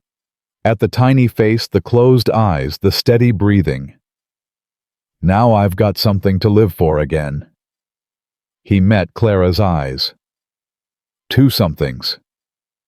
Clara's breath caught. She didn't know what to say. Didn't know if there was anything to say. Ezra stepped back. His hand dropped from Samuel's face. "Get some sleep," he said. "Tomorrow's going to be a long day." He was at the door when Clara found her voice. "Ezra?" He turned. "Thank you. For everything." He looked at her for a moment. Then he nodded once, firm and final, and walked out. Clara stood in the moonlight holding her son, feeling something shift inside her chest. Something that felt like hope. Something that felt like home. Tomorrow would bring the fight of her life. But tonight, for the first time in 3 years, Clara Whitfield wasn't afraid. Easter morning broke cold and gray. Clara dressed in the dark, her fingers trembling on the buttons of the blue dress Mrs. Brennan had altered for her. It had been Martha's once. The housekeeper had told her that while stitching up the hem, eyes carefully fixed on her needle. She wore it to church every Sunday. Mr. McAllister loved her in blue. Now Clara wore it like armor, like a prayer, like a promise to a woman she'd never met, but whose presence filled every corner of this house. Samuel fussed as she wrapped him in the wildflower blanket. He'd been restless all night, as if he could sense the storm coming. Clara held him close, breathed in his warm baby scent, and whispered words she hoped he'd understand someday. "Whatever happens today, I want you to know I fought for you, every step of the way." A knock at the door. "Clara?" Mrs. Brennan's voice was tight. "There's someone here to see you." Clara's heart seized. Mercer. It had to be Mercer come to stop them before they could reach the church. She opened the door and froze. The woman standing in the hallway was older than Clara remembered. Gray streaked through her dark hair now, lines carved deep around her eyes and mouth. But those eyes, those warm brown eyes that had sung her to sleep, wiped her tears, taught her to read. "Mama." The word came out broken, childlike. The word of a girl who'd thought her mother was dead for 3 years. "Clara." Her mother's voice cracked. "My sweet Clara." Then they were in each other's arms, and Clara was sobbing, and her mother was sobbing, and Samuel was crying because everyone around him was crying, and none of it mattered because her mother was alive. Her mother was here. Her mother had found her. "I thought you were dead." Clara pulled back, searched her mother's face. "I put flowers on your grave. I mourned you. I know. I know, sweetheart. I'm so sorry." Her mother cupped her face in both hands. "I had to make Marcus believe it. Had to make everyone believe it. It was the only way." "The only way to what?" "To keep you safe." Her mother's eyes hardened. "He was looking for you, Clara. After you ran, he tore the county apart trying to find you. He told everyone you stole from him that you were dangerous. I knew if he found you—" She stopped, swallowed. "I couldn't let that happen. So I made him think I was dead, made him think he'd won. And then I spent 3 years trying to find you without leading him straight to your door." Clara's mind was reeling. 3 years of grief, 3 years of thinking she was alone in the world, and all that time her mother had been out there searching, protecting. "How did you find me?" "Reverend Whitley." Her mother glanced down the hall, where the old preacher stood talking quietly with Ezra. "He's been helping women escape men like Marcus for 20 years. He has networks, contacts. When he heard about a woman named Clara, who'd married into the McAllister family, he sent word." "And Marcus? Does he know where I am?" Her mother's face went still. "Not yet. But Mercer's been making inquiries, digging into your past. It's only a matter of time before the connection is made." Clara felt the floor tilt beneath her. All her running, all her hiding, and it had led her straight into another trap. "What do? We fight." Her mother's chin came up, that stubborn set that Clara had inherited. "We stand up in that church today, and we tell the truth. All of it. About Marcus, about me, about everything. That's what Ezra wants to do. Ezra's a smart man." Her mother's eyes softened as she looked down the hall at him. "He reminds me of your father. Same stubborn jaw. Same way of standing like he's ready to fight the whole world." Clara followed her gaze. Ezra was dressed in his Sunday-best dark suit, pressed silver hair slicked back. He looked uncomfortable, stiff, like a man wearing clothes that didn't quite fit the person he'd become. But when his eyes met Clara's across the hallway, something in his face relaxed. Just for a moment. Just enough. "We should go," he said. "Church starts in an hour." Clara nodded, held Samuel tighter. The fight of her life was about to begin. The ride to town felt endless. Clara sat in the wagon bed with her mother Samuel between them, wrapped in Martha's blanket. Ezra drove. Henry rode alongside on horseback, rifle across his saddle. Nobody spoke. The silence was heavy, thick with everything that needed to be said, but couldn't be. Not yet. Not until they were standing in front of the whole town, baring their souls to strangers and neighbors and enemies alike. Clara watched the landscape roll by without really seeing it. Her mind was already in the church, already standing at the front facing all those eyes, already saying the words that would either save her family or destroy it. "You're shaking." She looked up. Her mother was watching her with knowing eyes. "I'm scared," Clara admitted. "Good. Fear keeps you sharp." Her mother reached over, squeezed her hand. "But don't let it make you small. Don't let it silence you. You have a voice, Clara. Use it." "What if they don't believe me?" "Some won't. Some will call you a liar, a fortune hunter, worse." Her mother's grip tightened. "But some will see the truth. And those are the ones who matter." The wagon slowed. They were approaching town. Clara could see people on the streets already dressed in their Easter finest, making their way toward the white steeple that rose above the other buildings. Families with children, couples arm in arm, old folks moving slow and steady, normal people, living normal lives, unaware that everything was about to change. "Clara." She turned. Ezra had stopped the wagon and twisted around to face her. "Whatever happens in there, I want you to know something." His voice was rough, strained. "You and Samuel. You're my family now. Nothing anyone says is going to change that." Clara's throat tightened. "Ezra?" "Let me finish." He held up a hand. "I spent 6 years pushing people away, telling myself I didn't need anyone, telling myself I was fine on my own." He shook his head.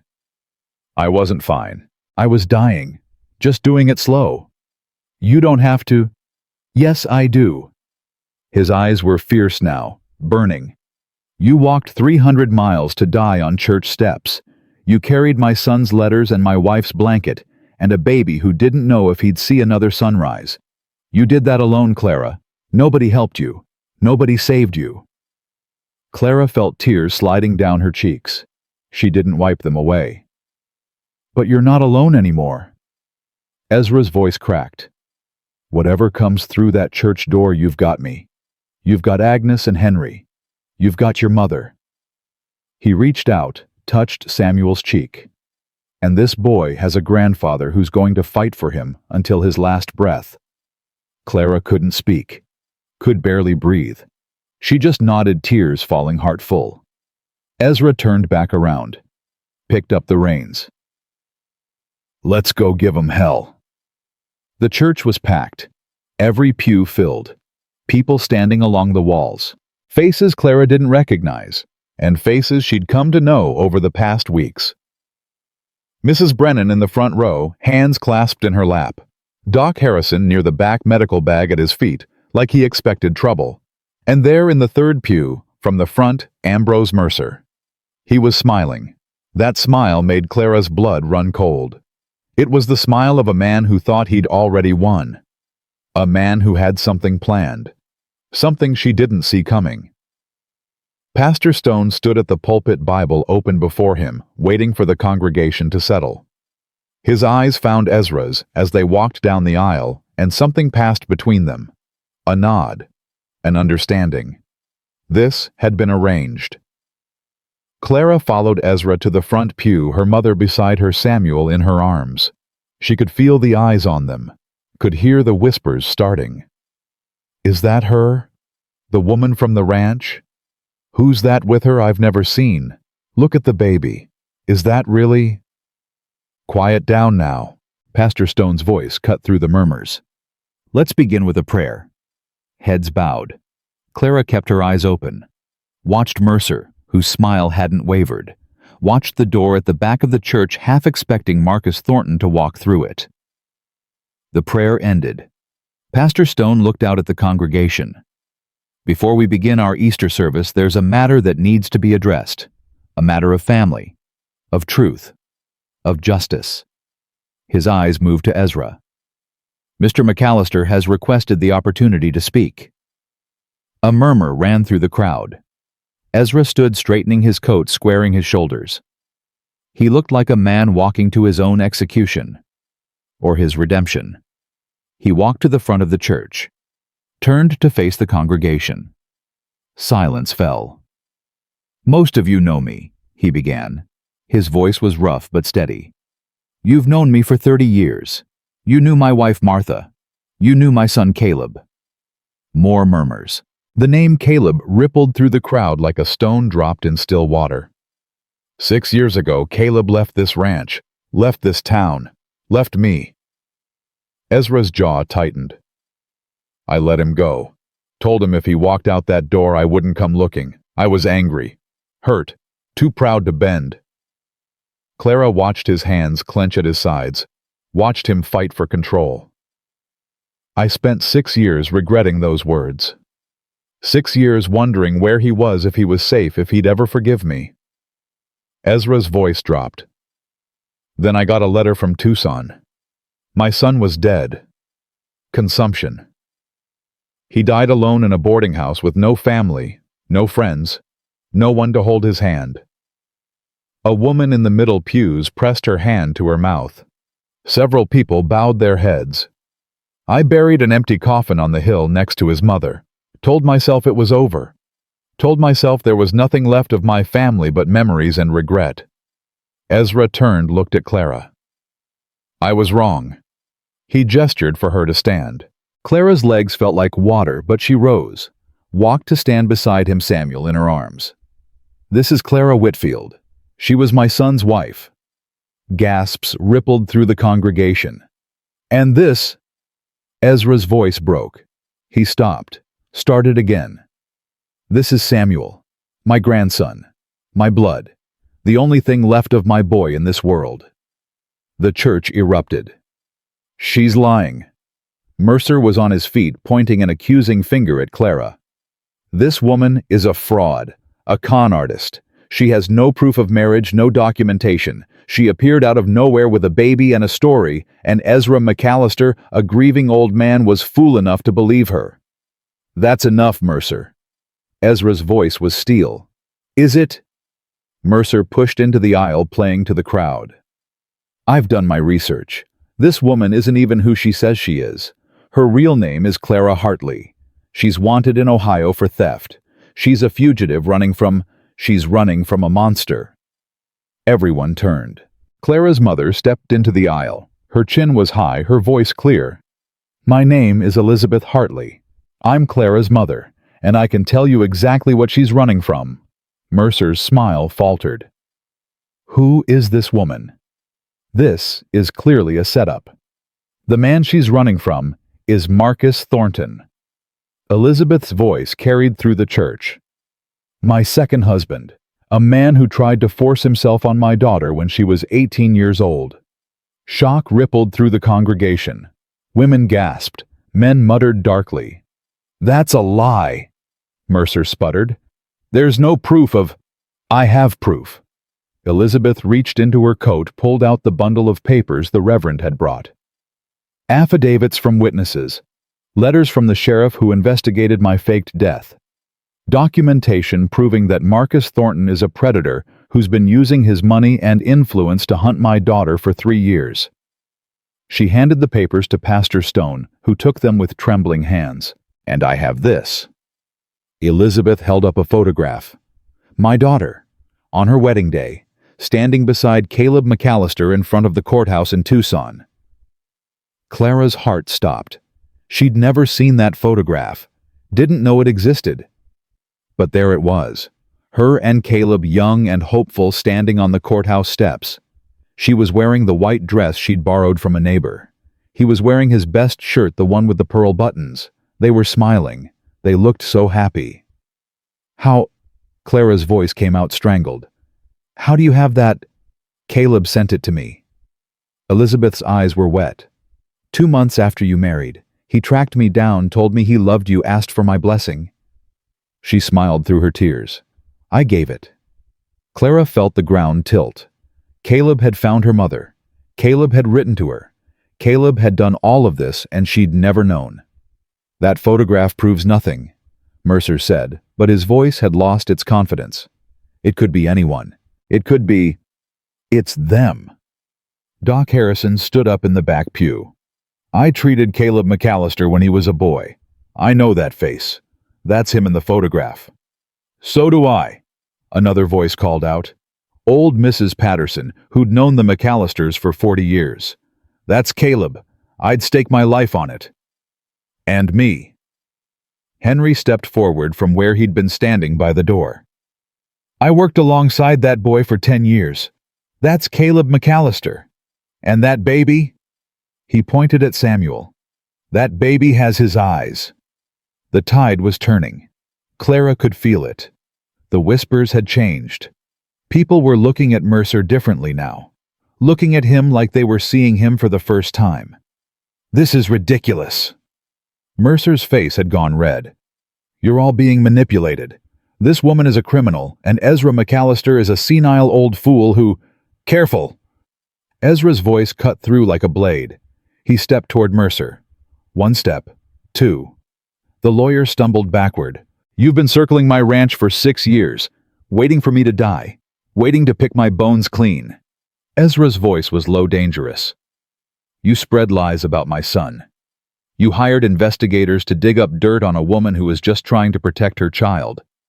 You came into this church on Easter Sunday and called me a fool. He stopped, inches from Mercer's face. I've been called worse by better men than you. Mercer's mouth opened, closed. No sound came out. Here's what's going to happen. Ezra's voice carried through the silent church. You're going to drop your challenge. You're going to leave Cedar Falls, and you're never going to speak my family's name again. You can't. I can. Ezra's eyes were ice. Because I have something you don't. I have the truth. I have witnesses. I have a photograph of my son on his wedding day. He leaned closer. And I have a whole town full of people who just watched you try to destroy a widow and her baby on Easter morning. Mercer looked around, at the faces watching him, at the judgment in their eyes. This isn't over, he hissed. Yes, it is. He turned, walked toward the door. The crowd parted for him like he was diseased. At the door he stopped, looked back at Clara. You think you've won, he said. But Marcus Thornton doesn't give up. And when he finds out where you are, then he'll find me waiting. Clara's voice surprised her. Strong, steady, the voice of a woman who'd stopped running. I'm not afraid anymore, Mr. Mercer. Not of you, not of Marcus, not of anyone. She lifted Samuel higher.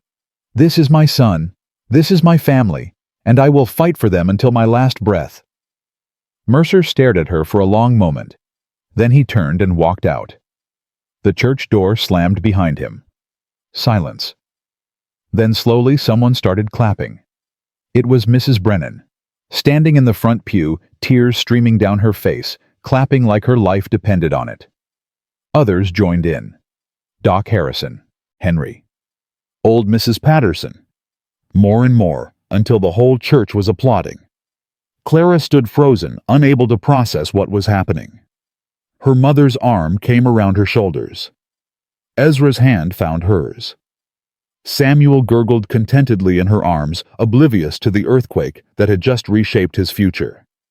Pastor Stone raised his hands for quiet. Well, he said, a small smile playing at his lips. I believe that concludes the unscheduled portion of our service. He looked at Clara, at Ezra, at the baby in the wildflower blanket. Welcome to the family, Mrs. McAllister, and welcome to Cedar Falls. Clara tried to respond. Tried to say thank you, tried to say anything, but her throat had closed around something too big for words.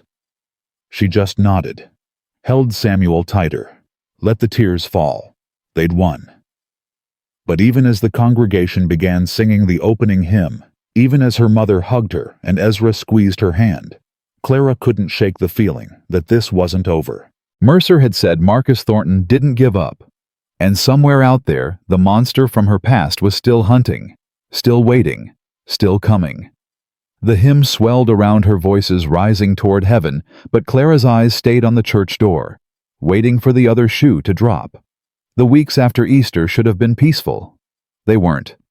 Clara couldn't sleep. Every creak of the floorboards made her heart race. Every shadow in the hallway made her reach for Samuel. Every knock at the door made her stomach drop. Mercer was gone. The town had accepted her. Ezra had claimed Samuel as his grandson in front of God and everyone. By all accounts, they'd won. But Marcus Thornton was still out there, and Clara knew him. Knew how patient he could be, how methodical, how utterly relentless in pursuit of what he wanted. He would come. It was only a matter of when. Her mother saw it first. "You're wearing yourself thin," Elizabeth said one morning, finding Clara at the kitchen window before dawn. "You can't keep watching the road like this. You'll drive yourself mad." "I can't help it." "I know." Elizabeth put her arm around Clara's shoulders. "I spent 3 years looking over my shoulder. 3 years waiting for him to find me. It nearly killed me." "How did you stop?" "I didn't. Not really." Her mother's voice was soft, honest. "But I learned to live with it. Learned that fear doesn't protect you. It just steals the good moments." Clara looked at Samuel sleeping in his basket by the stove, at the wildflower blanket tucked around his tiny body, at the peaceful face that didn't know what danger felt like. "I don't want him to grow up afraid," she whispered. "Then don't teach him to be." How do I do that when I'm terrified every minute of every day?" Elizabeth turned Clara to face her. Those warm brown eyes, so familiar, so steady. "You pretend," she said. "You smile when you want to scream. You laugh when you want to cry. You hold that boy and tell him the world is safe, even when you're not sure it is." Her hands tightened on Clara's arms. "And eventually maybe you start believing it too." Clara wanted to believe her. Wanted to believe that courage could be faked until it became real. But she'd seen Marcus Thornton's eyes the night she ran. Seen the cold fury in them. The promise of retribution. He wasn't the kind of man who let things go. The telegram arrived 3 days later. Henry brought it to the house, his face ashen. He wouldn't meet Clara's eyes when he handed it over. She read it again, felt the blood drain from her face. Marcus Thornton arriving Cedar Falls Thursday. Stop bringing sheriff and warrant stop. Claims theft and kidnapping stop. Prepare for arrest. Stop. The paper slipped from her fingers. "Clara." Her mother's voice came from far away. "Clara, what is it?" "He's coming." The words came out hollow. "Dead." "Marcus is coming. He has a warrant." "A warrant for what?" "Theft, kidnapping." Clara laughed, but there was no humor in it. "He's claiming I kidnapped Samuel, my own son." "That's insane. He has no connection to Samuel. He has money." Clara's voice was bitter. "He has lawyers. He has enough influence to convince some judge somewhere that I'm a criminal who stole a baby that isn't mine. We'll fight it." Clara looked at her mother, at the fierce determination in her eyes. How do we fight a warrant? How do we fight the law? With the truth." Both women turned. Ezra stood in the doorway. His face was hard, grim, but his eyes were burning. "We fight with the truth," he repeated. "We fight with documentation. We fight with witnesses." He crossed to Clara, took her hands. "And if all that fails, we fight with everything else we've got." "Ezra, you don't understand. Marcus has connections. He has—" "I don't care what he has." Ezra's grip tightened. "You're my family. Samuel is my grandson. And no man, warrant or no warrant, is going to take either of you from this ranch." Clara wanted to believe him, but she knew Marcus, knew what he was capable of. He'll have men with him, she said. Armed men. A sheriff, maybe more. They won't just ask politely and leave. Then we'll be ready. Ready for what? A siege? A gunfight? Clara pulled her hands free. This isn't a story, Ezra. This is real. People could get hurt. You could get hurt. I've been hurt before. Not like this, Clara's voice cracked. Not because of me. Ezra's face softened. Just a fraction. Just enough.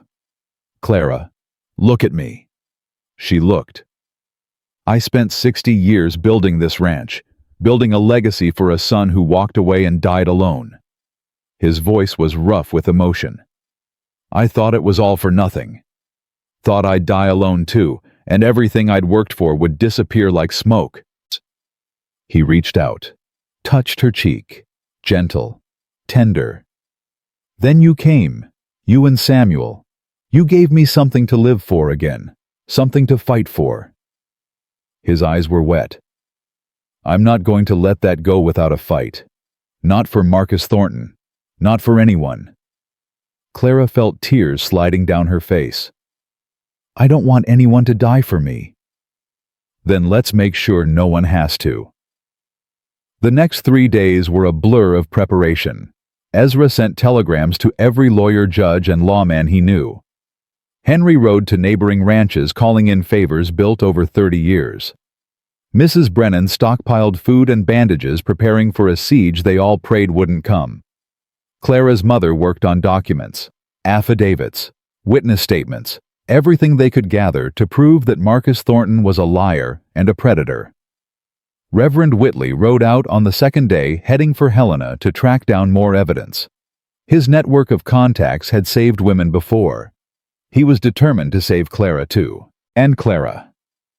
Clara held her son, read him stories, sang him songs, pretended the world was safe, just like her mother had told her to.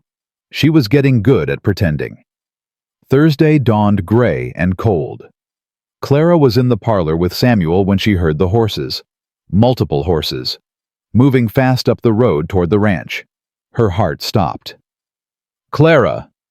Ezra's voice came from the hallway. Stay inside. Don't come out no matter what you hear. Ezra, promise me. She looked at him. At this man who'd gone from stranger to family in a matter of weeks. At the fear he was trying to hide behind his granite face. I promise. He nodded once. Then he was gone, boots heavy on the porch door closing behind him. Clara moved to the window, pushed back the curtain, just far enough to see. 6 horses coming up the road, 6 men in heavy coats. One of them wore a star on his chest, and riding at the front in a fine black suit that looked absurd against the rugged Montana backdrop was Marcus Thornton. Clara's blood turned to ice. He hadn't changed. Same handsome face, same easy smile, same eyes that could turn from warm to cruel in a heartbeat. He was here. After 3 years of running, he'd finally found her. The rider stopped at the fence. Marcus dismounted, first brushing dust from his sleeves with practiced elegance. Ezra stood on the porch, rifle in his hands. Henry was beside him, similarly armed. A line of ranch hands stretched behind them, every man carrying a weapon. That's far enough. Ezra's voice carried across the yard. Marcus smiled. That charming, terrifying smile. Mr. McAllister, I presume. I've heard so much about you. He gestured at the men behind him. Sheriff Grimes from Ohio. He has a warrant for the arrest of Clara Hartley. I believe she's staying on your property. There's no Clara Hartley here. Come now, let's not play games. Marcus stepped forward. The ranch hands raised their rifles. He stopped, hands spread in mock surrender. I know she's here. I know she has the baby. And I know she's been filling your head with lies about me. Only lies I've heard are the ones you put in that warrant. Marcus's smile flickered, just for a second. The warrant is legal, signed by a judge in Ohio. Sheriff Grimes has full authority to execute it. Not in Montana, he doesn't. Another voice. Clara turned her head. A man was riding up from the other direction. Tin star on his chest. Weather-beaten face. Hard eyes. Sheriff Daniels. Ezra's voice warmed slightly. Glad you could make it. Wouldn't miss it. Daniels reined in his horse, dismounted. Walked toward Marcus with a slow, deliberate stride. Mr. Thornton, I'm Sheriff Tom Daniels. I have jurisdiction here. Sheriff. Marcus's smile was strained now. I trust you'll honor the warrant from Ohio. Professional courtesy and all that. I might, if it was worth the paper it's printed on. Daniels held out his hand. Let me see it. Sheriff Grimes stepped forward, handed over the warrant. Daniels read it slowly. His eyebrows rose. Theft and kidnapping. He looked at Marcus. That's quite a claim. What exactly did she steal? Family heirlooms, jewelry, cash. Uh-huh. And the kidnapping. The baby. Marcus's voice hardened. That child belongs to me. The words hit Clara like a physical blow. She pressed her hand against the window, fighting the urge to scream. Belongs to you how? Daniels asked. The child's mother is my stepdaughter, under Ohio law that gives me certain rights. Clara had no authority to take the baby across state lines. The child's mother. Daniel's voice was flat. That would be Clara. Yes. And the child's father. A pause. Almost imperceptible, but Clara caught it. Unknown. Marcus's smile was back, but it didn't reach his eyes. Clara refused to name him. The baby could be anyone's. Anyone's. Daniels tucked the warrant into his pocket.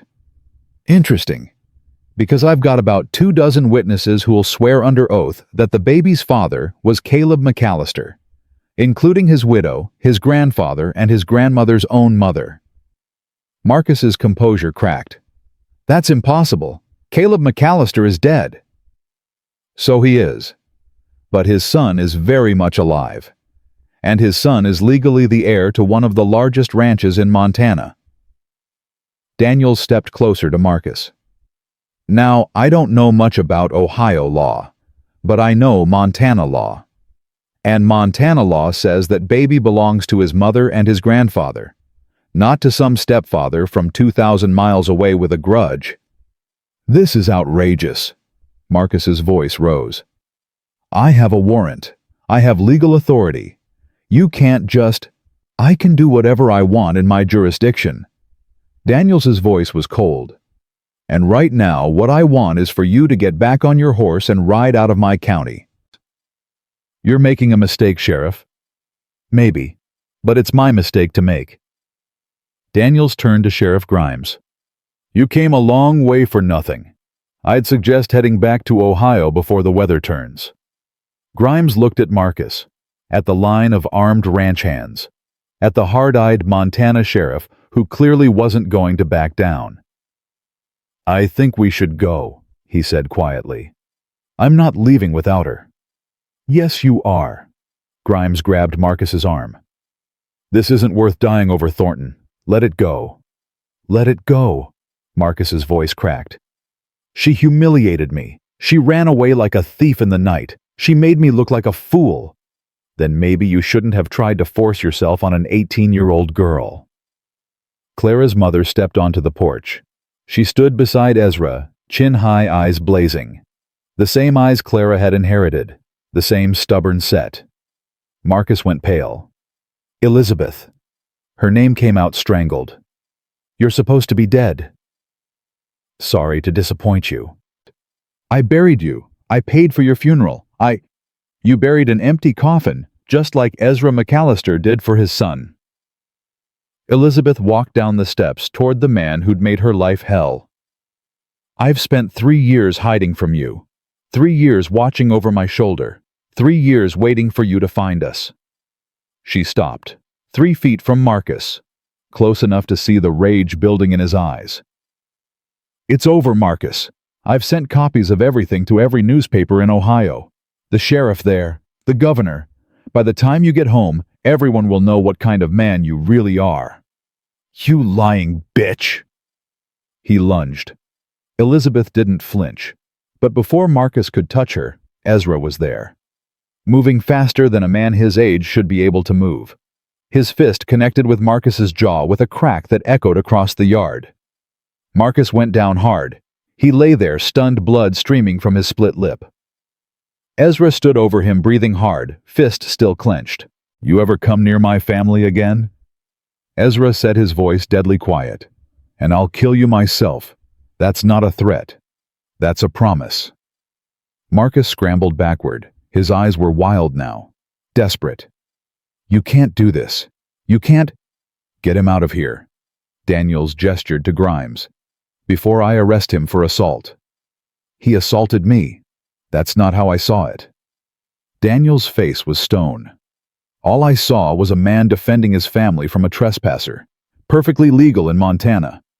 Grimes hauled Marcus to his feet, dragged him toward his horse. The other men followed their mission, failed their employer, bleeding and humiliated. Marcus mounted, looked back at the ranch one last time. His eyes found the parlor window, found Clara's face behind the glass. For one terrible moment their eyes met. Then he turned his horse and rode away. Clara watched until he disappeared over the hill, until the dust settled, until the only sound was the wind and her own ragged breathing. Then her legs gave out. She slid down the wall. Samuel clutched against her chest and sobbed. It was over. After 3 years of running, 3 years of fear, it was finally over. Her mother found her there, knelt beside her, held her while she cried. "It's all right, sweetheart. It's all right. He's gone. What if he comes back? Then we'll face him again. Together." Elizabeth stroked her hair. "But I don't think he will. His reputation is destroyed. His power is broken. He has nothing left." Clara looked up at her mother, at the fierce love in her eyes. "How did you know about sending the documents to the newspapers?" Elizabeth smiled. "I didn't. I lied." Clara stared at her. "You bluffed." "I bluffed." Elizabeth's smile widened. "But he doesn't know that. And by the time he figures it out, we'll have actually sent everything." Clara laughed. It came out wet, broken, but it was real. "You're terrifying." "I learned from the best." Elizabeth kissed her forehead. "Your grandmother could bluff a snake out of its skin. It's a family talent." The door opened. Ezra stood there, hat in his hands, looking suddenly old and tired. "He's gone," he said. "Daniels is going to escort them to the county line. Make sure they actually leave." Clara struggled to her feet. Her mother helped her. "Thank you," Clara said. "For everything. For hitting him. For protecting us." Ezra's face softened. "That's what family does." He crossed to her, looked down at Samuel, still sleeping, despite everything that had happened. "He slept through it all," Clara said. "Can you believe that all that noise, all that chaos, and he just slept?" "He's a McAllister." Ezra's voice was rough with emotion. "We sleep through storms. It's the quiet that keeps us awake." Clara understood what he meant. The quiet of an empty house, the quiet of grief, the quiet of waiting for something terrible to happen. But this quiet was different. This quiet felt like peace. That evening, Clara walked to the hill where Martha and Caleb were buried. The sun was setting, painting the sky in shades of orange and pink and gold. The wind had died to a whisper. The world felt hushed, sacred. She stood before Caleb's headstone, Samuel in her arms. "We're safe," she said softly. "Your father kept us safe, and your mother's blanket kept your son warm through every cold night."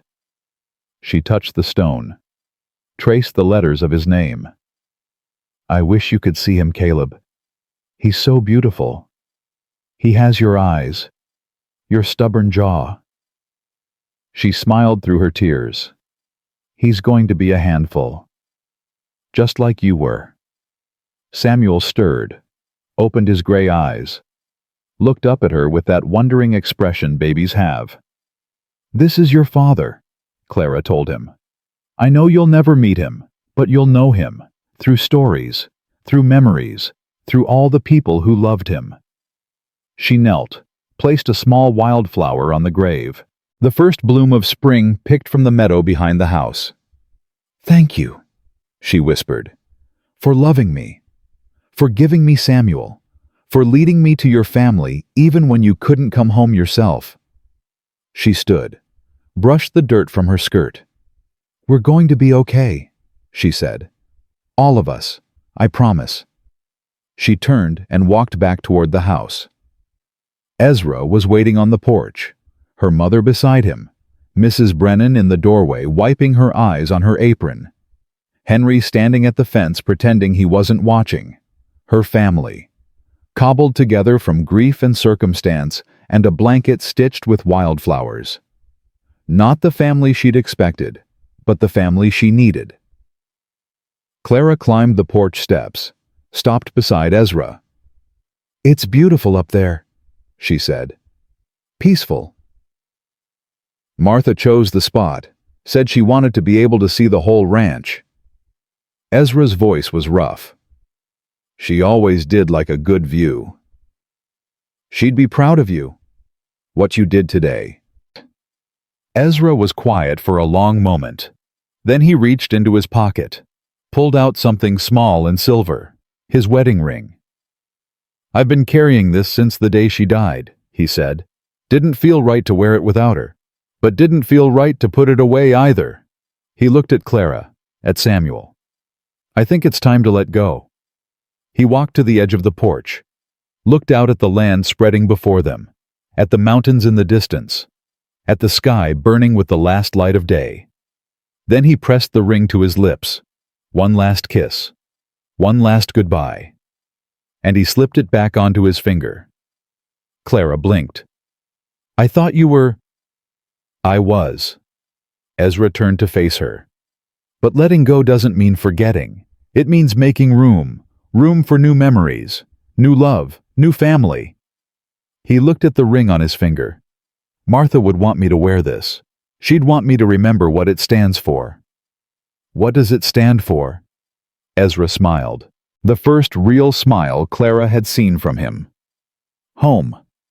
That night after dinner, after Samuel had been fed and changed and put to sleep in his crib, after Elizabeth had retired to her room, and Mrs. Brennan had cleaned the kitchen, and Henry had gone back to the bunkhouse, Clara found Ezra in his study. He was sitting in Martha's rocking chair, the bundle of letters, his and Caleb's, spread on the desk before him. Ezra. He looked up. His eyes were red, but peaceful. I've been reading them again, he said. All 24. His and mine. Clara crossed to him, sat in the chair across from his. Does it still hurt? Yes. He picked up one of the letters. Caleb's handwriting. But it's a different kind of hurt now, less like a wound, more like a scar. He looked at her. Does that make sense? Yes. Silence. The fire crackled. The house creaked softly in the wind. I've been thinking, Ezra said slowly, about what comes next. What do you mean? I'm 60 years old, Clara. I'm not going to live forever. He held up a hand when she started to protest. I'm not being morbid, just practical. This ranch, everything I've built it, needs to pass to someone. It needs to continue. It will pass to Samuel. Samuel is a baby. He can't run a ranch. Ezra set down the letter. But his mother can. Clara's breath caught. Ezra, I don't know anything about ranching. You can learn. You're smart. You're strong. You've survived things that would have broken most people. His eyes were steady on hers. I want to teach you. Everything I know. So that when I'm gone, you can keep this place alive. For Samuel. For the family Martha and I always wanted. Clara didn't know what to say. This was too much, too big, too overwhelming. I'm not asking for an answer tonight, Ezra said. I'm just asking you to think about it. I will.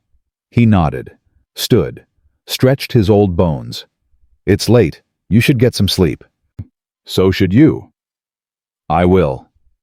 He paused at the door, turned back. Clara? Yes. Thank you for coming here, for giving me a reason to keep going. Clara felt tears prick her eyes. Thank you for letting us stay. He nodded once, that firm final nod she'd come to know. Then he was gone. Clara sat alone in the study, surrounded by letters and memories and the ghosts of people she'd never met. She thought about Martha, who'd shot Ezra for trespassing, and then spent 30 years loving him. She thought about Caleb, who'd run away from home and spent 6 years trying to find his way back. She thought about herself 3 months ago, collapsing on church steps with nothing but a baby and a prayer. So much had changed. So much more was going to change. But for the first time in her life, Clara wasn't afraid of what came next. She stood, gathered the letters, tied them carefully with brown string. 24 letters. 2 men. 1 family.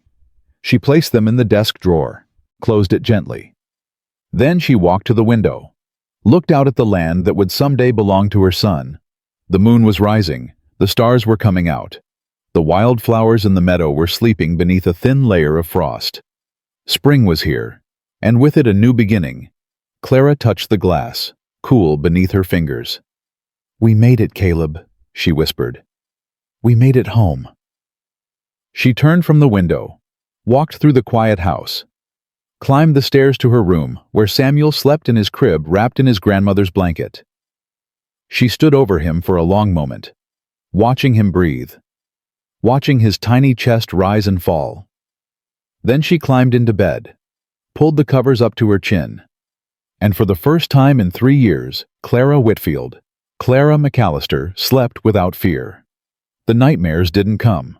Only dreams. Dreams of wildflowers blooming in spring. Of a boy with gray eyes learning to ride a horse. Of an old man teaching his grandson how to rope a calf. Dreams of family. Dreams of home. Dreams of a future that had seemed impossible 3 months ago, but was now unfolding before her like a road stretching toward the horizon. When Clara woke the next morning, the sun was streaming through the window. Samuel was cooing in his crib. And somewhere downstairs, she could hear Ezra's voice talking to Mrs. Brennan about breakfast. She lay there for a moment, just breathing, just being.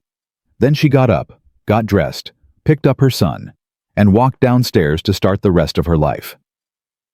The road had been long. The road had been hard. The road had nearly killed her more than once. But it had led her here, to this house, this family, this home. And Clara McAllister was never going to run again.